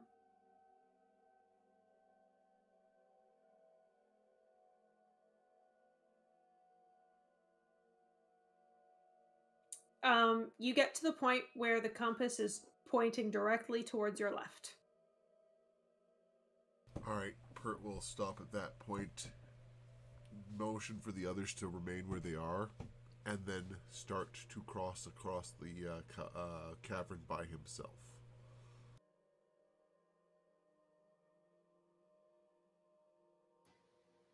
Is there a tube nearby? Is there a what nearby? A tube? Tunnel. A tube? Tunnel. Yeah, like the small tunnels. I don't know.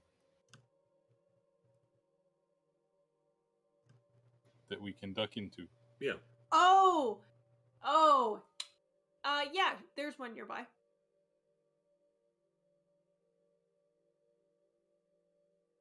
And I assume Pert will yell out if he needs assistance. Okay. So you duck into one. Make me investigation checks, those of you that are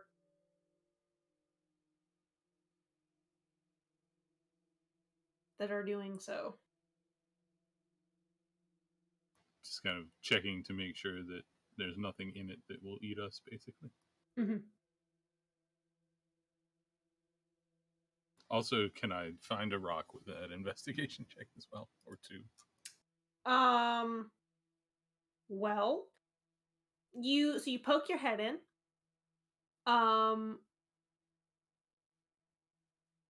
This is not like a tunnel, but a closed room.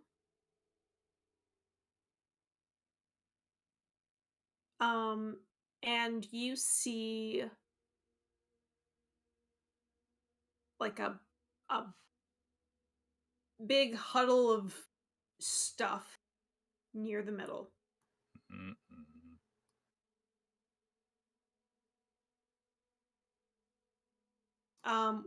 Even with an 11, I think you can. Your perception is higher than that, isn't it? Passive is 15. Okay. This looks like more bodies.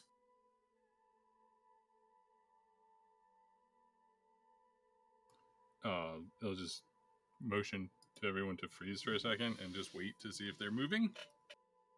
You don't see any motion. Okay, that's good.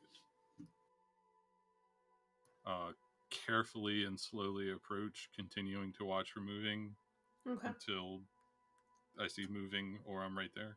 Yeah. There is no moving.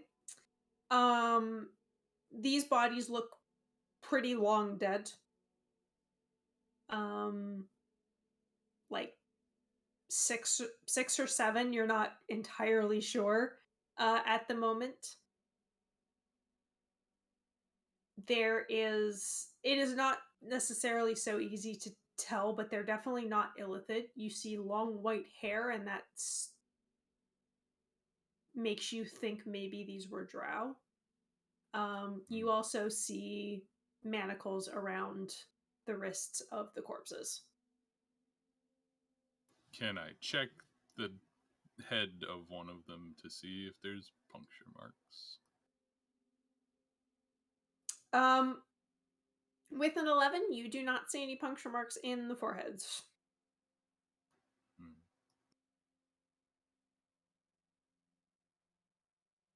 Pert! Yo. How close are you getting? Are you just sort of walking until you see something?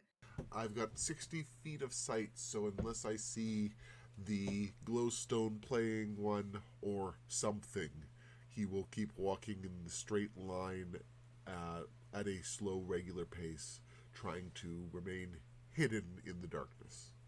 Okay, make me a stealth check and then a perception check. I am away from Amma, so I lose pass without trace. That's correct. 23 is still pretty good.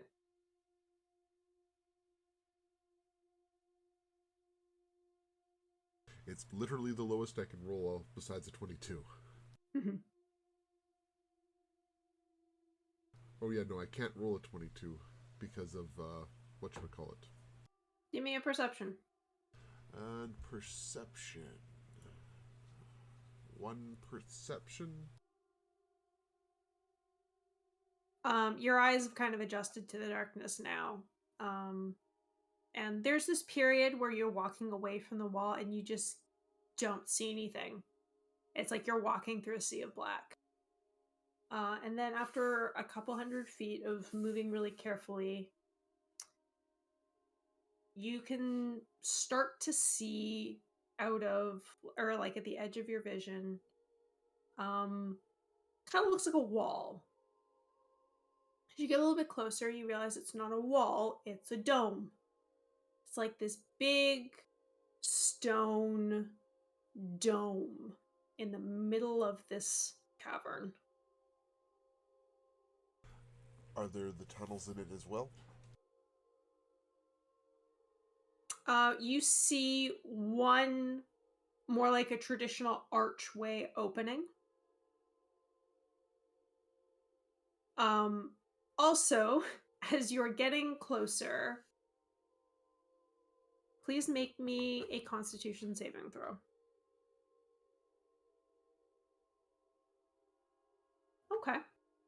You feel a drip of something on your head. You lose 1 point of wisdom. You look up, and the ceiling is swarming with black ooze, and it's coalescing above this dome and dripping down and landing on the top and just disappearing into it. And Pert turns around.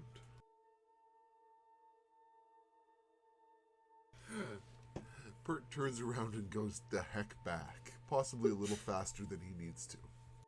Okay. You reunite with your companions, who are poking at some corpses. So the roof is goo?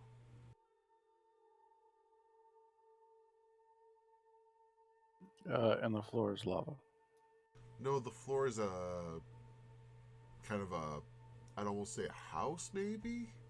Like, it's not a house, but you know, it's like a house.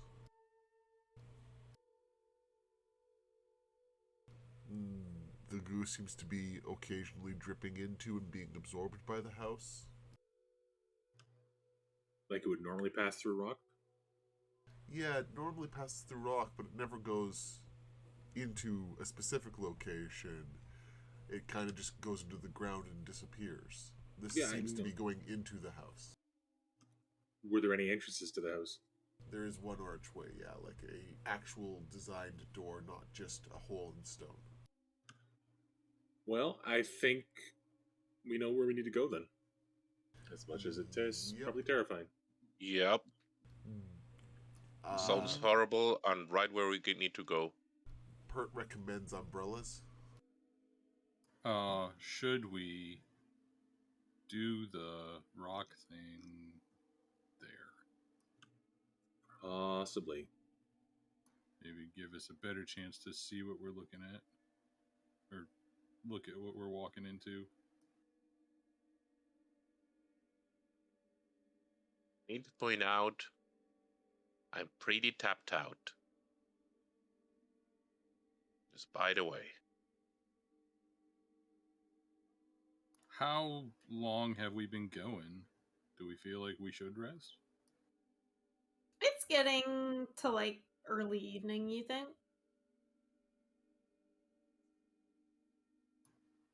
I don't know about resting in here, to be honest. No, yeah, I completely understand. I'm just saying, let's see how it goes. Yeah, I think. Well, I mean, this place, I'll do another quick look around. Like, the place that we're in is completely enclosed, right? There is just the one entrance. And how large is it? Like a standard human doorway. Do we have anything that could block that up? 10 canvas. 10 canvas and pitons.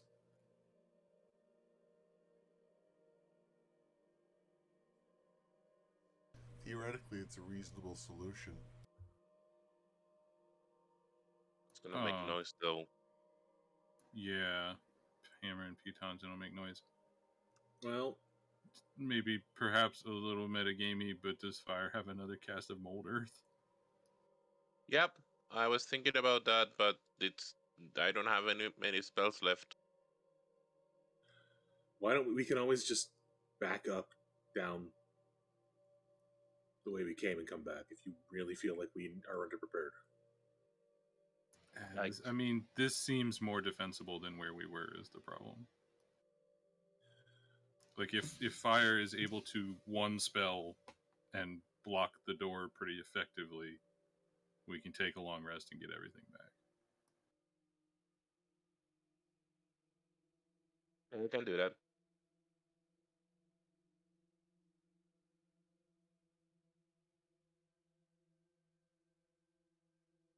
Go into a corner, little corner, and I cast Stone Shape. Hold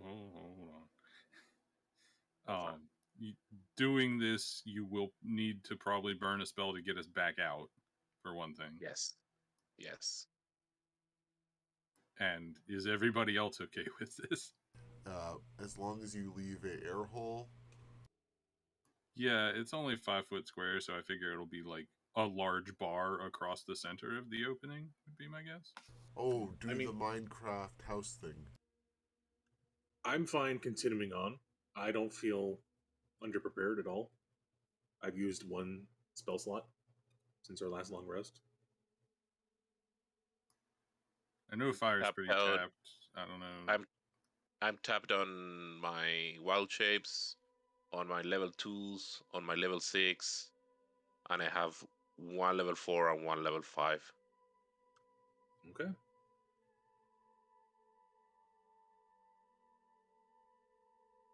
Like I feel like I'm in the like in between. Like I'm tired, but still can do some stuff. You know what I mean? Yeah, and like we have no idea what we're about to face. Like if it's something very dangerous, I'm underprepared. Yeah. I guess the other question is, if we're concerned about these two illithids, can we take them out quietly and separately?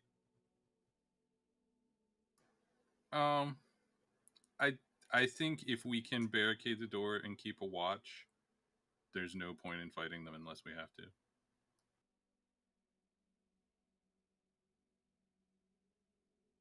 Does Ty and Mist have opinions on this?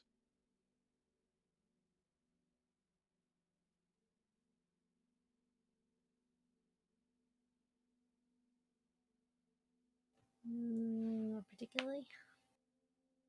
I'm gonna send Zoe out and or send Owl out. Zoe's gonna go and send Owl out and explore ahead. It's not a bad idea. So, look through Owl's eyes and get a picture of what might be ahead. Does Owl have dark vision? I assume it does. Yup.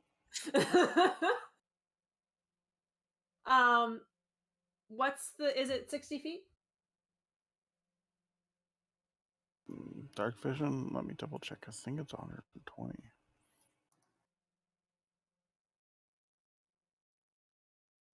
It's just a large owl or whatever. Bog standard owl. Dark vision, 120 feet. Fantastic. So you can see even better through the owl than you can through your own eyes. Where are you sending this owl? So there's a pathway ahead with a house with a dripping thing. What else is there to Is there anything else along that direction to explore? So your owl goes like towards the middle of the room, and pretty soon you see the thing that Pert described. It looks just like a big stone dome, like an overturned bowl in the middle of the room, and above it is like a swarm of black goo that's like coalescing on the ceiling and dripping down onto the top of this dome. Is there an opening in it, or is it like a bucket that's closed? There are openings at ground level on each, like on all four sides.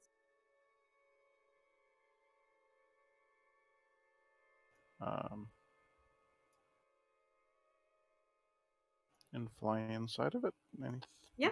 What's inside? Well, inside, you see, a worked stone path that kind of goes in a ring on the outside. Your owl flies along it. There are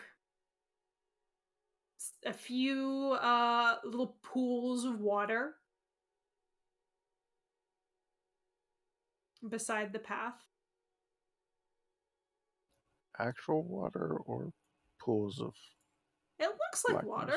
No, it looks like water. Something sticks in your mind about what Pert was saying about illithids starting out as tadpoles. Is this a birthing chamber? Your owl keeps flying in. I would like you to roll it a stealth check.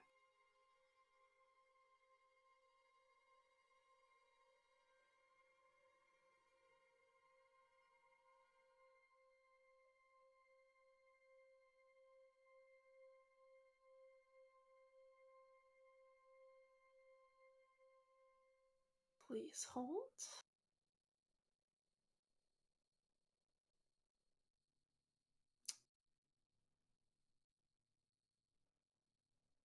Okay. Flies around the outside, sees an opening towards like an inner chamber. I assume you send your owl through. Yep. And you see a large open chamber, a few pillars that are like holding up the ceiling, or maybe they're just there for decoration. And in the center, there's this raised pool that's just up a few steps, carved into the stone. And inside, you see a mass of black that's just looks like the ooze, but it is just completely covering this thing, writhing and shifting. And as it shifts, sometimes you see what's underneath. A huge pinkish brain with these veins running alongside it.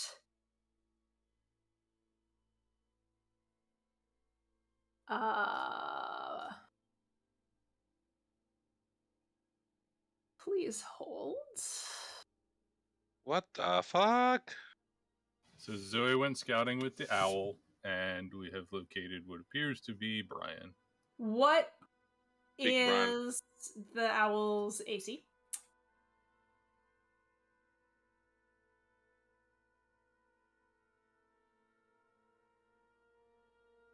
$11. One of these like vein like protrusions kind of like unlatches itself from the brain and whips out towards the owl, smacks it straight in the chest, and it just goes poof. Damn it. I had plans that were going to piss you off.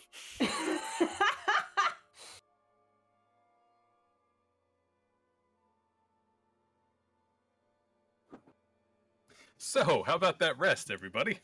Yeah. So, how about Zoe casting another owl? I assume you can ritual cast that, right? Yes. Power nap, everybody. Couple things I want to make clear to you, Ty, from what you saw. The black, like it was dripping down the chamber onto this giant brain, is what you think it was. But it was covering the brain very, very well. Oh, I have ideas. Okay. The owl's going back. And the second it's in the room, it's casting oh god, banishment. Because you can see all of the brain. That is a valid thought. I'm convinced this is the center of it, and I've been told I can banish it if I can get to the middle of it. Mm-hmm. Listen, doesn't resist it. Well, Yeah, I might also piss us all, screw us all over. But anyways, What's the name of that invocation that lets you do that? Banishment? No, cast through your familiar. That's part of No, just we being do that. a familiar. yeah. It uses its reaction to cast a spell through Zoe. Are you trying to figure out if there's a distance on it? It Yeah, has to be a touch spell. When you Yeah. cast a spell with a range of touch, your familiar can deliver it. Oh, it's not a touch spell. Okay, Zoe would have known that and not have sent the owl back in then. Yeah, well, I assume that you are discussing plans right now, and you are preparing to get your owl back. Sorry. I mean, Zoe would have just done it. It's Zoe. I mean, that's true. You could just explode another owl trying to do. Yeah, but banishment's not a touch spell, so Yeah.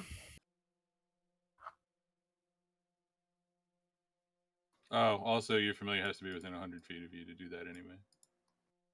Yeah, it's definitely farther than 100 feet. You could be like right outside the dome and definitely be close enough, but not from where you are right now. So Zoe is ritual casting it. She with her maracas. She's like, dude, big brain, black goo.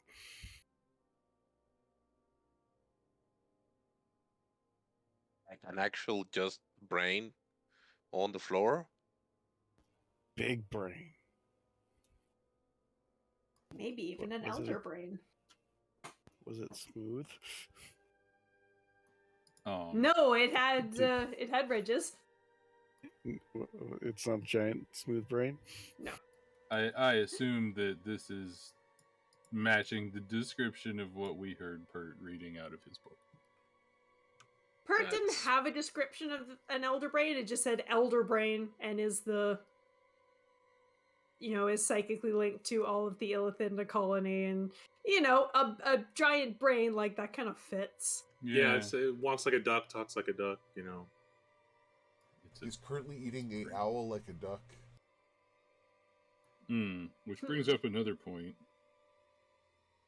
Either way, if we attack the mind flayers first or the brain first, it feels like we're going to have to deal with the mind flayers and either let the brain know we're here or deal with the mind flayers while we're dealing with the brain. I mean, potato at this point, right? There's an argue to deal with the two mind flayers right now, then rest, then tomorrow brain. We're in the middle of a rest now. We can't roll back. We found this thing while we were resting. I mean, we can stop resting. I am willing to say that you were waiting for Zoe to scout out. Now that you have this information, you are discussing what to do. Okay. I'll It's- point out that I mean, conversely, if we kill those two illithid now, it has a time to summon more reserves while we rest. Yeah. If it's connected to the illithids, they already know we're here, given the other two in the entrance.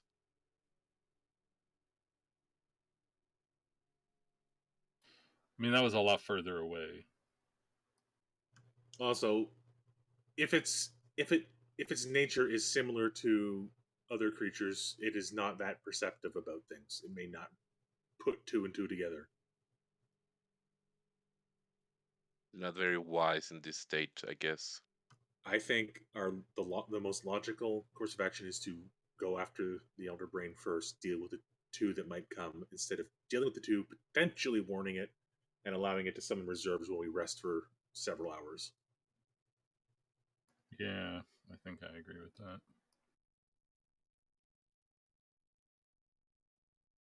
Both are valid, so let's go with what Kathanit said. Okay. So we're resting, right? So unless someone says anything, I'm gonna do as I understood on the tunnel, the little tunnel that connects the two spaces, two stone shapes. So I barricade us, right? You could even, if you don't want to waste a spell slot, you could make it very thin stone with just a couple of breathing holes in it. Yeah, So but we could one just- on each side. Yeah, I mean, whatever. It's going to be quieter if we do it the other way. Never mind. The whole point is to be stealthy, so.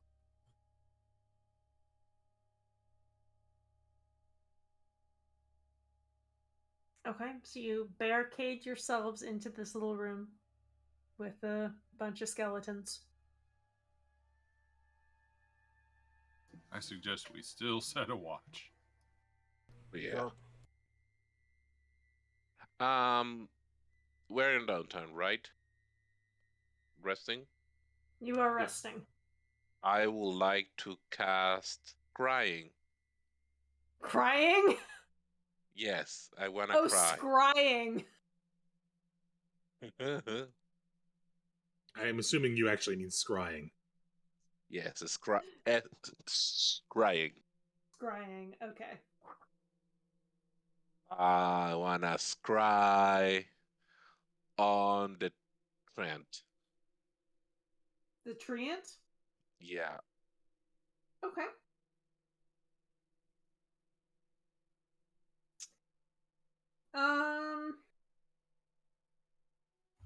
I need to make a roll. Did you keep any part of the treant?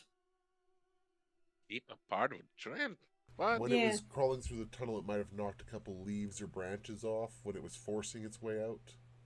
Not on purpose, There no. is a okay. So scrying. Target must make a wisdom saving throw, which is modified by how well you know the target and the sort of physical connection you have to it. So if you have something of it, it is less likely to succeed. It doesn't know that you're scrying on it, so it's gonna try. What's your save DC? 17. Okay.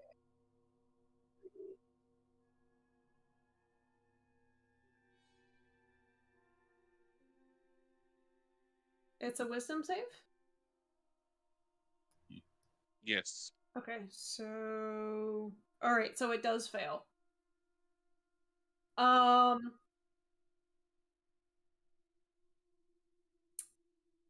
You see you close your eyes as you cast the spell, and an image appears in your mind. You see this treant as the sun is kind of starting to set. He's just like standing outside a house. You think you recognize that house.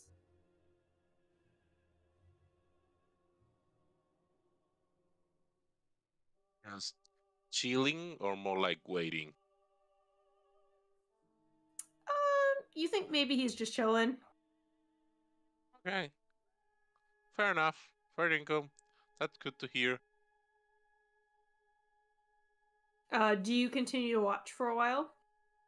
For a little bit, but just Okay. to make sure not have the wrong impression. But Yeah. You after a few minutes, like you can't see very far beyond the treant. Like you are scrying the treant. The treant is what you can see. But after a few minutes, you see something else come into vision. A much smaller, shrub-looking creature waddles up to the treant and just like sits down on its foot no, and Shrubby. cuddles up to the treant.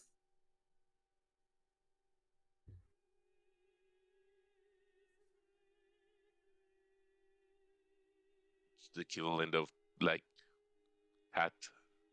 Mm-hmm. Oh, You watch for a few more minutes. Seems like they're doing okay. And that's this, yeah, the spell ends, and you come back to the blackness of this whole situation. just a horrible change of pace. Talk about a fucking letdown. Not let down. You want a house destroyed? No, I mean coming back to here. Yeah. Ah, yeah, yeah. Other thing I want to do. Sorry to grab on the mic. Mhm. I want to try to start enchanting my monocle. Okay. Yeah, you can take an hour to do that. Do you need me to give you a sheet to keep track of that? I noted on my bio. Okay, perfect. Fire does I a don't little know bit of how, enchanting before he goes to bed. for a level 2, I don't know how much time is it. I do. Okay, you'll let me know. Yeah. Now let's be honest here, Jamie. Fire's always enchanting. Aww. Okay, who's on first watch? I'm gonna argue Pert and somebody with dark vision, since the dark vision will end sometime during that first watch. I'll go. Okay. I'll go second. Pert and Rizwin, give me rolls. Do you want? Damn it! I ruined the joke by taking too long to think of a name of a type of roll. Kaiser or brioche? Brioche.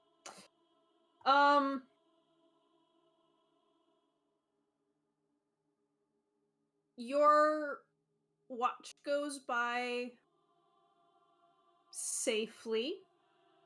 At a couple of points, you hear rustling outside, like something is going by.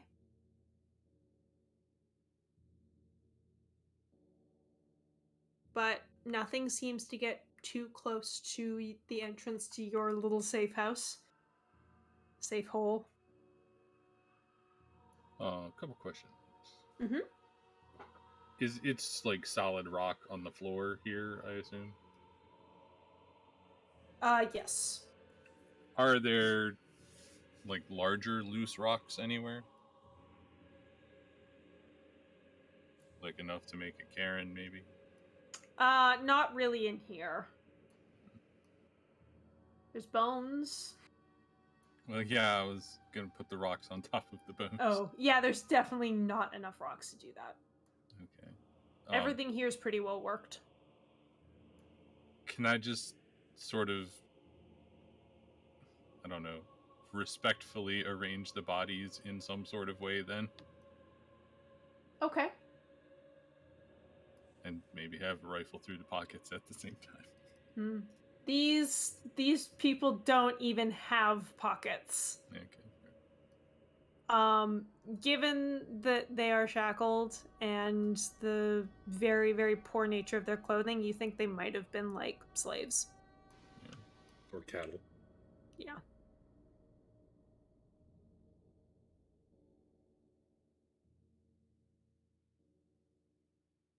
Your watch comes to a close.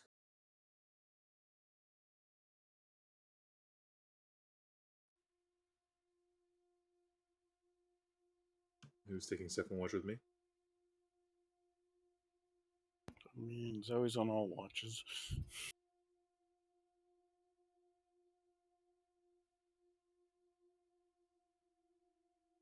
Okay. Camille and Zoe? Nobody else. Thought we had enough where we could like always have 3. Because Zoe doesn't sleep. The way it works, because Emma only sleeps 4 hours with trance. We had it figured out at some point, and I don't remember it. I think Yeah, it's tough because the 4 hours is like half of the night when the watch is split into 3. yeah, Right. because we're each watching for 3-ish hours. Yeah.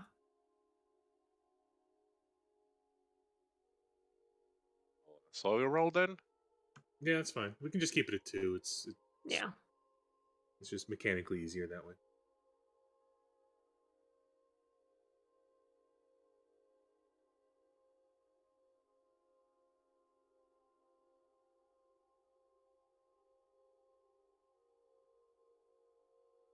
Okay. At one point in the night you also hear something move past your space, Camille, but it just seems to go past. I will also put this up before we finish. Change of spells if you want, people. So, Thank you for that. I know how stressful this night is for everyone. Zoe just kind of sends them all off to have a nice dream with somebody they care about. So, Rizwin goes off to see Alex. Fire goes off to have a dream with his grandma. When Camille's asleep, Camille goes off to see his sister. Okay. Pert to his sister as well. And I have no one for Alma, and I feel sorry for that. Hey, this Met might their make it a parents. longer thing. If you talk to Pert about this, can Pert ask to go see the Celine instead? Celine doesn't sleep. Not Celine.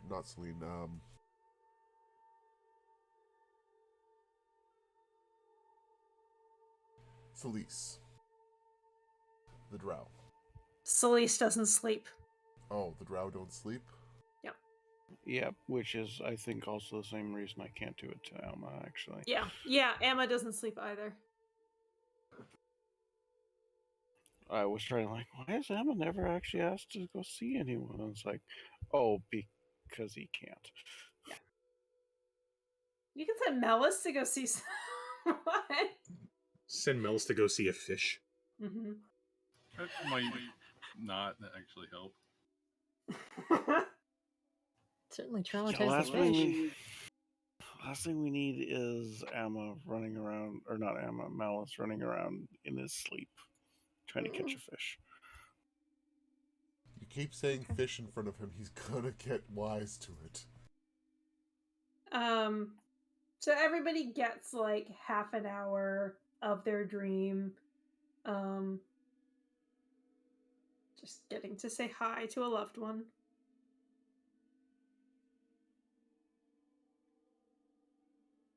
Also, she said nothing about this to any of you, so you just kind of have it happen. Some of you wake up and were like, that was a lovely dream. And others of you wake up and know exactly what happened.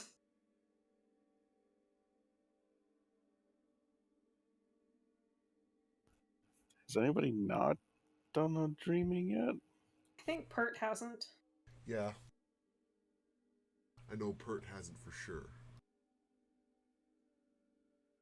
I don't know if Fire has. Being in a dream? Yeah. Yeah, I've been, I think. Okay. feel like Fire was invited into somebody else's, like he was the target.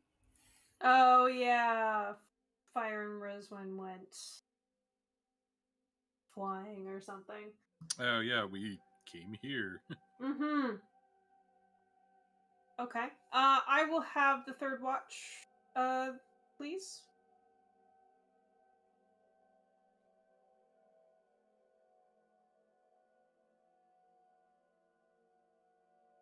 Cool.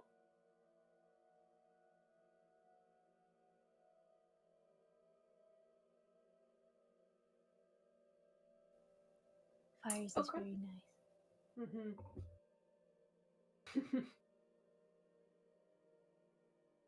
um. And sushi, Captain.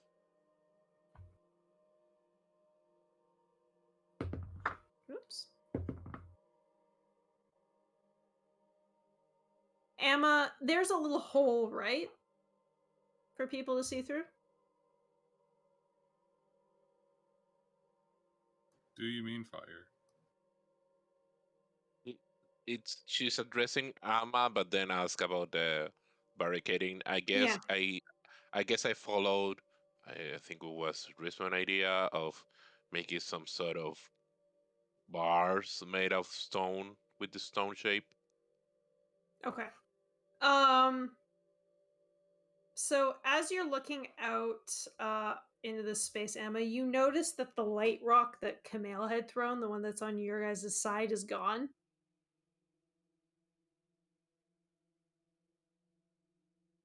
Hmm.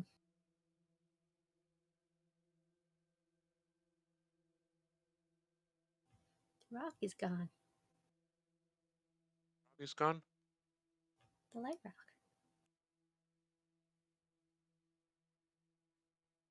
Should should be gone by now. How does that spell work? Oh yeah, I guess it's only an hour, so okay. It wouldn't be unusual for that rock to be not there anymore. You see nothing. Very black.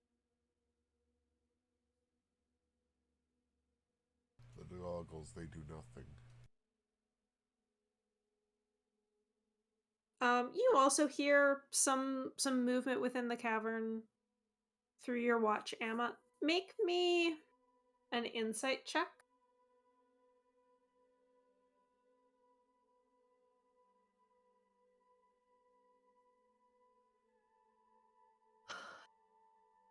I don't think you're able to tell quite how many creatures you can hear moving,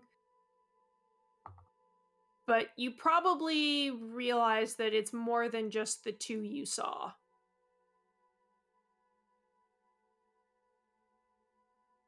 Oh dear.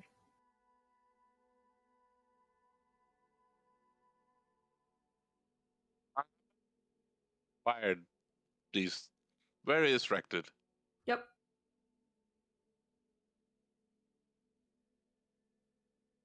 Everyone comes to consciousness, having completed your long rest in this very hostile environment.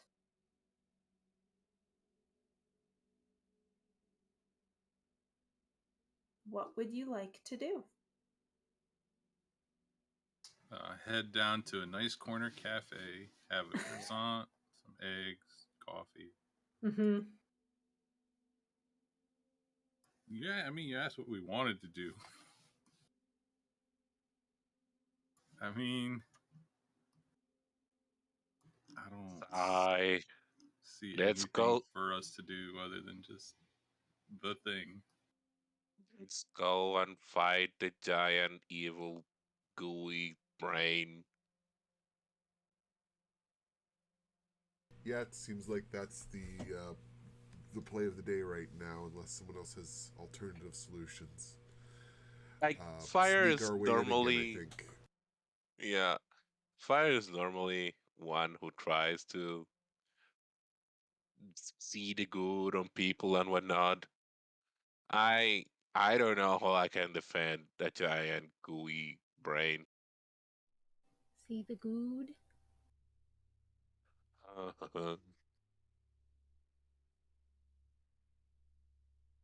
So it's more like, I guess sometimes we need to do what we need to do.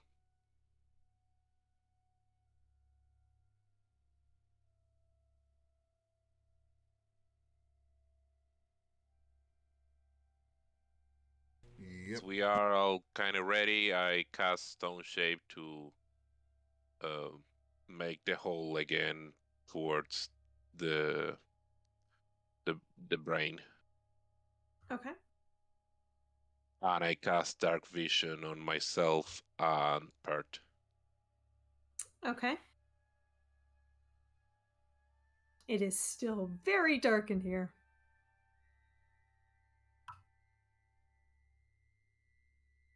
Is there any other prep anybody wants to do?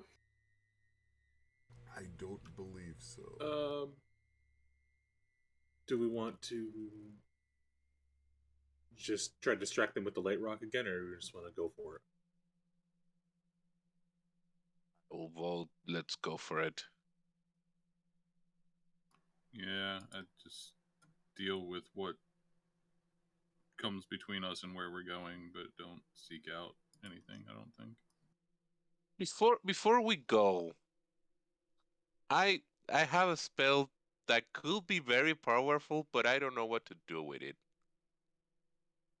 I could charm the brain. What do we do with that?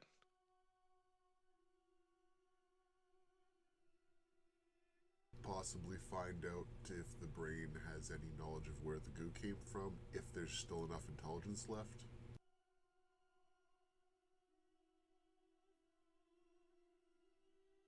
I mean, there should still be intelligence. It's the wisdom that's going down. All right, don't forget to up your wisdom scores, people.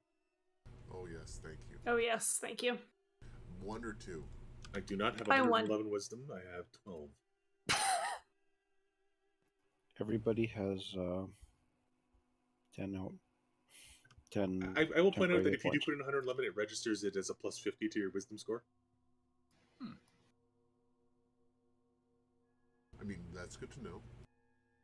Thank you for the HP tie.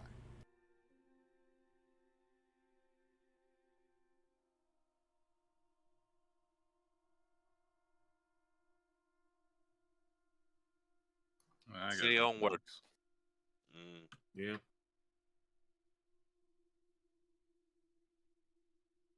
Okay. The plan is to just sneak directly across? I believe that's the case. Okay. Everybody make stealth checks. Are we doing Pass Without Trace again? Or I Yep, think probably. it's reasonable. Okay. Give me a roll.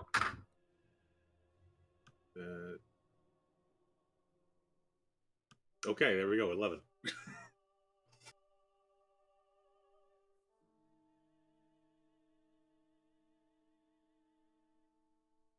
Jesus Christ. Oh, yeah. So does that? I guess that balances out the natural 17. Good job, Melis. 1. No, still wants more fish. Mm-hmm. Cat doesn't know how to stop mowing. Got an 18. Yeah, 18's not bad.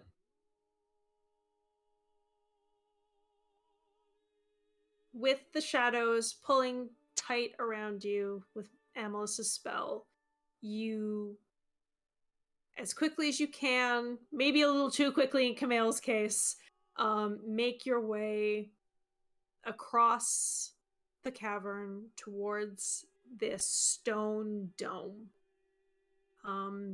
Soon enough, you can see it in your dark vision. You see a little archway opening.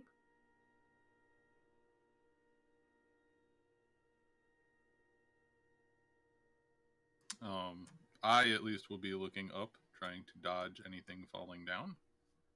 I'll put my shield up over my head. That's probably why my stealth is so slow. Okay. Similar. I'm going to Zoe roll. puts up her parasol. Okay, is there anybody else who doesn't have their heads covered?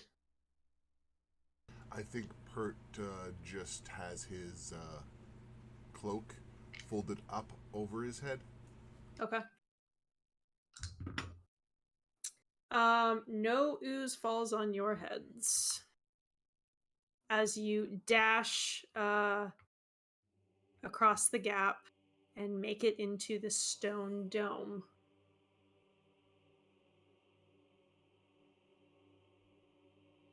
Inside there is a path, like a circular path that curves around. The owl went to the right before, like around a curve, and then saw a path that goes into the inner chamber. I think we follow the same path. Okay.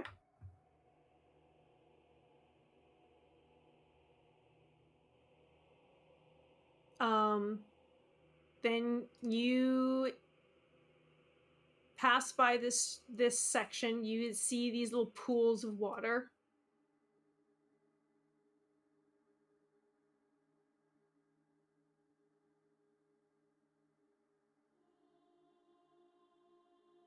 You just keep going. Slowly and cautiously, I think, is sort of the rule of the day, right, guys? Yeah, I don't think I want to know what's in that water. Nope. Okay. Zoe's trying to be near the front and would like to ready a spell.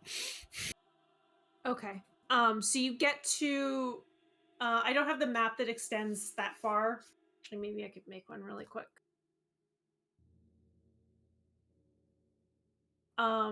You get to the archway.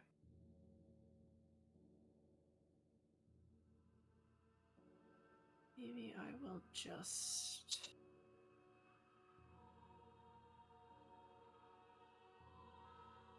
do this.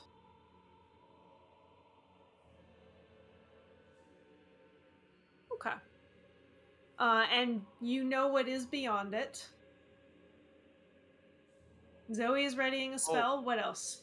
I don't know if you draw something, but we don't see it. Oh yeah, it's going to be on the other map. Oh, okay. Since we know it's coming up, do we have time to prepare a spell before the first round starts? Hang on a second. Oops, wrong way.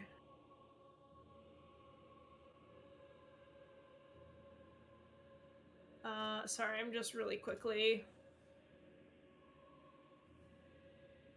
Sorry? I'm just really quickly adding a hallway to this Okay. map.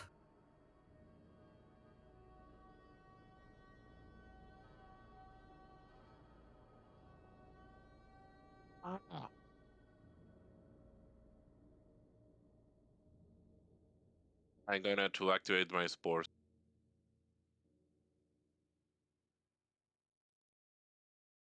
What's your median score?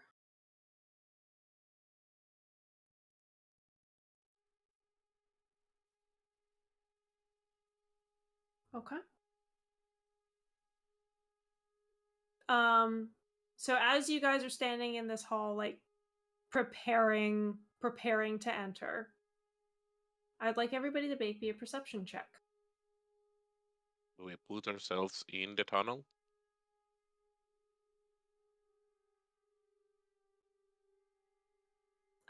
You don't have to right now. Hope you guys all detect the massive group coming up behind us, because Zoe won't.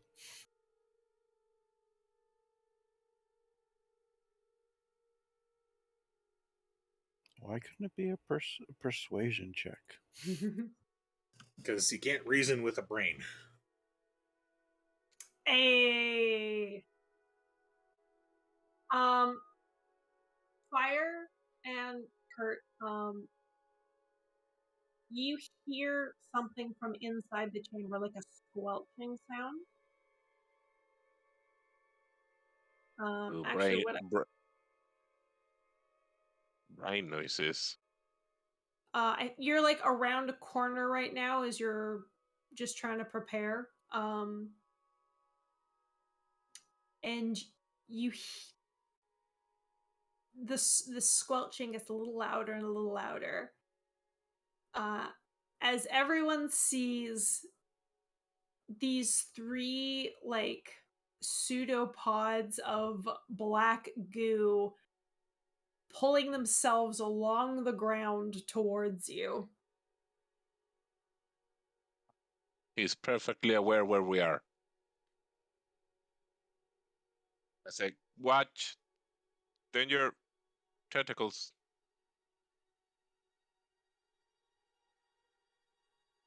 They're not moving particularly fast. But once Fire points it out, everyone sees this black goo very much making its way towards you. What do you do? I guess it's moving much faster than normal goo. Yes. And it looks like it's coming straight for you. I move to the front and prepare to attack. Yeah. Is it how fast is it though? If we run past by, is it fast enough to try to grab us, or is still like ghoul speed in the sense of just lazily moving in a direction? You would estimate it's moving at 10 feet around. Are we like here now? Sorry, I keep editing this map.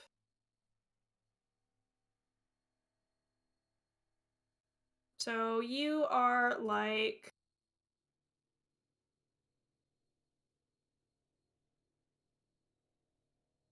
here-ish. Somewhere in here. I'm at the very front. And the tentacles are coming from the small pool? No, it's coming from the door. So like from here.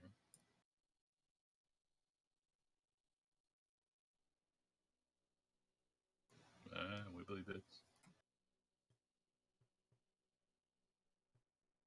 All right, Briswin goes to or readies to attack. The goo starts to come towards you. And does this look like just goo, or is it goo on something? Hard to say. That could be a problem.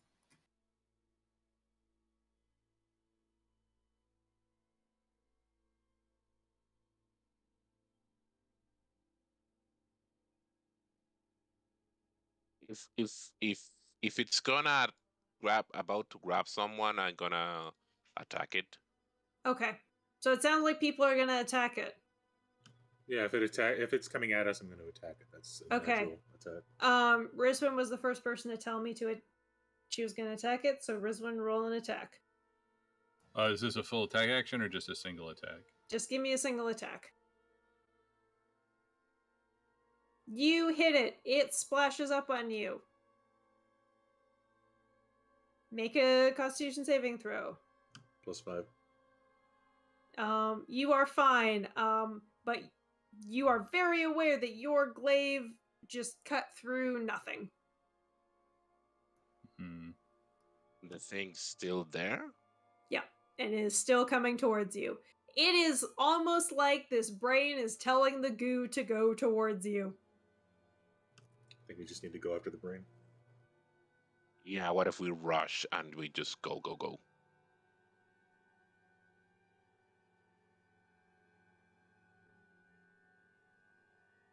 Did we see anything like he just cut the thing and the goo was still in the same position, or what? What do you mean? Did it knock it back or push it away in any way? Yeah, I imagine like a tentacle coming towards Rizwin. He hit it. It's like, oh no, you could have bit off, but I'm okay, and continue to go to it.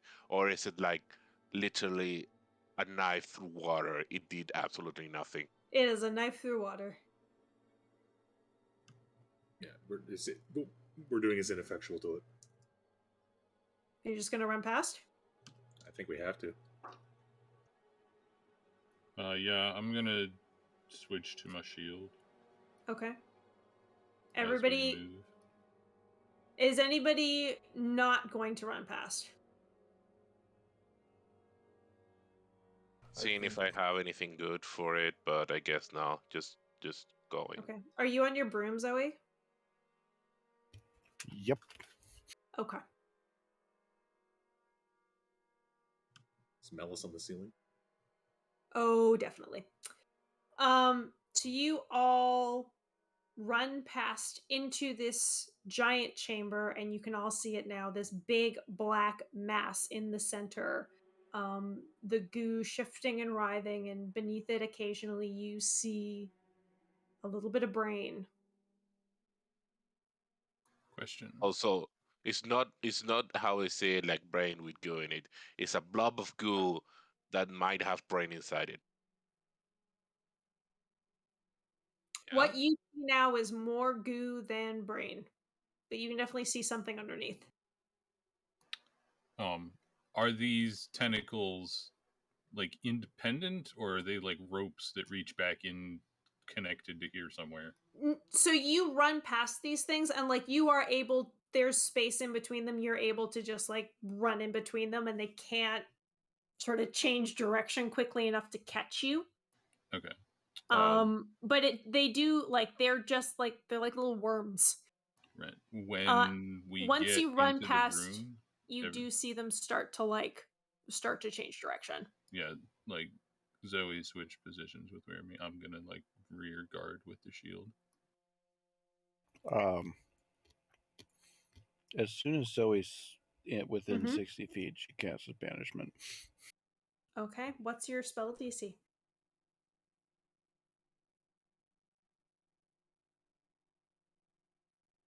18. 18. Let me double check that. This roll is going to determine a lot. Mm-hmm. I'm gonna make Jamie learn to have fight banishment. Well, She's had a Legendary very resistance. long time to prepare for this. I guarantee you, it's not going to be this easy. it does not work. Roll? Oh, sorry, I rolled a physical dice. I rolled a 17. Okay, thank Plus an unknown modifier.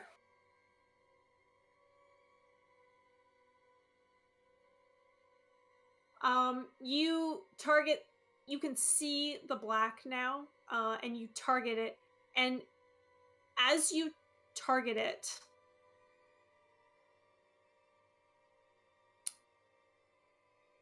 you sense like the enormity of this creature, this thing now, not the brain, but the goo, and just like the sheer amount of it.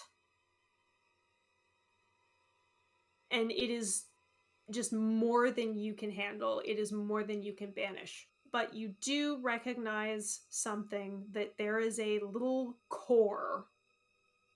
You're not really sure what it looks like, but you know it's within the center of that. So we got to cut it out. Jamie? Bye. Uh-huh. What saving throw did you roll? Charisma.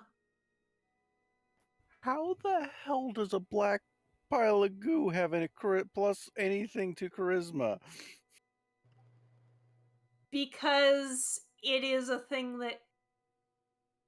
It's complicated. Because it has self-identity.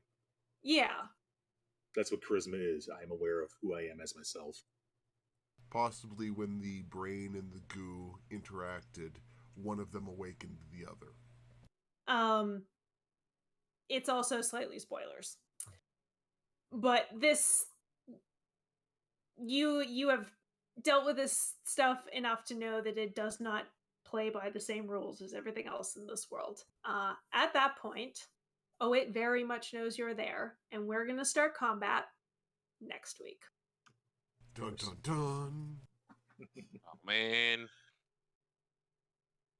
I wouldn't want to get into this combat at 8:20 at night. Mm-hmm. I would, but okay. Oh, you know what? Ty, I'm going to give you one more thing. That goo is so thick around that brain. You're pretty worried, and you know that goo does not take any damage.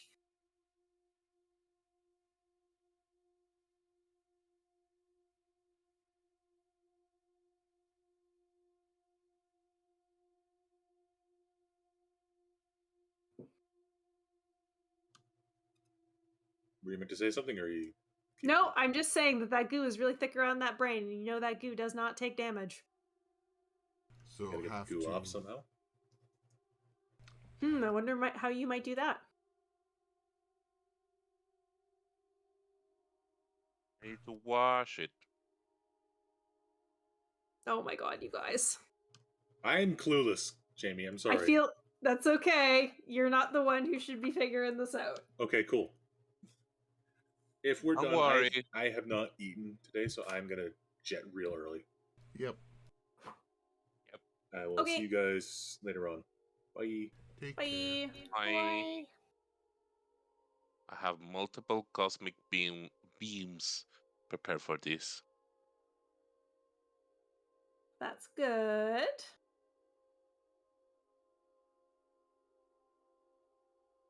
Now, I don't know how dumb will be to start by Charm Monster. It's a very interesting alternative way to take it, because if the brain's controlling the goo, charming the brain might mean that you can drive the goo away, but at the same time, it's probably really strong, so whether you can overcome it or not is an interesting argument. It's a wisdom save, and I guess it's not very wise. On the other hand, being friendly towards me could mean just, come, grab this goo I have for you. I totally didn't get Jamie's hint, so I'm just dumb.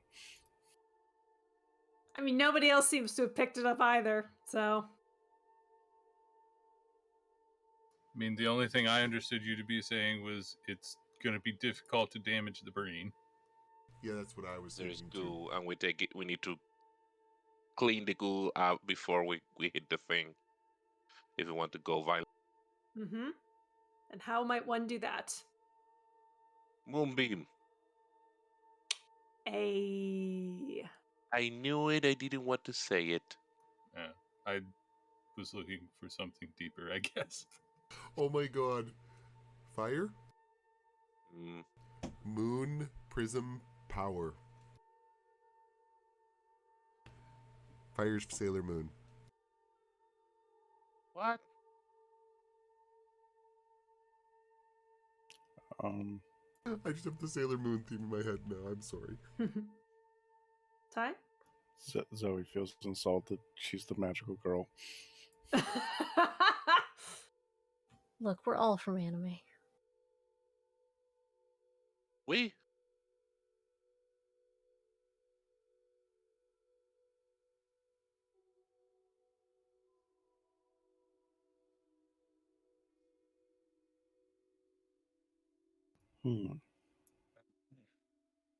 We'll need to wait a week.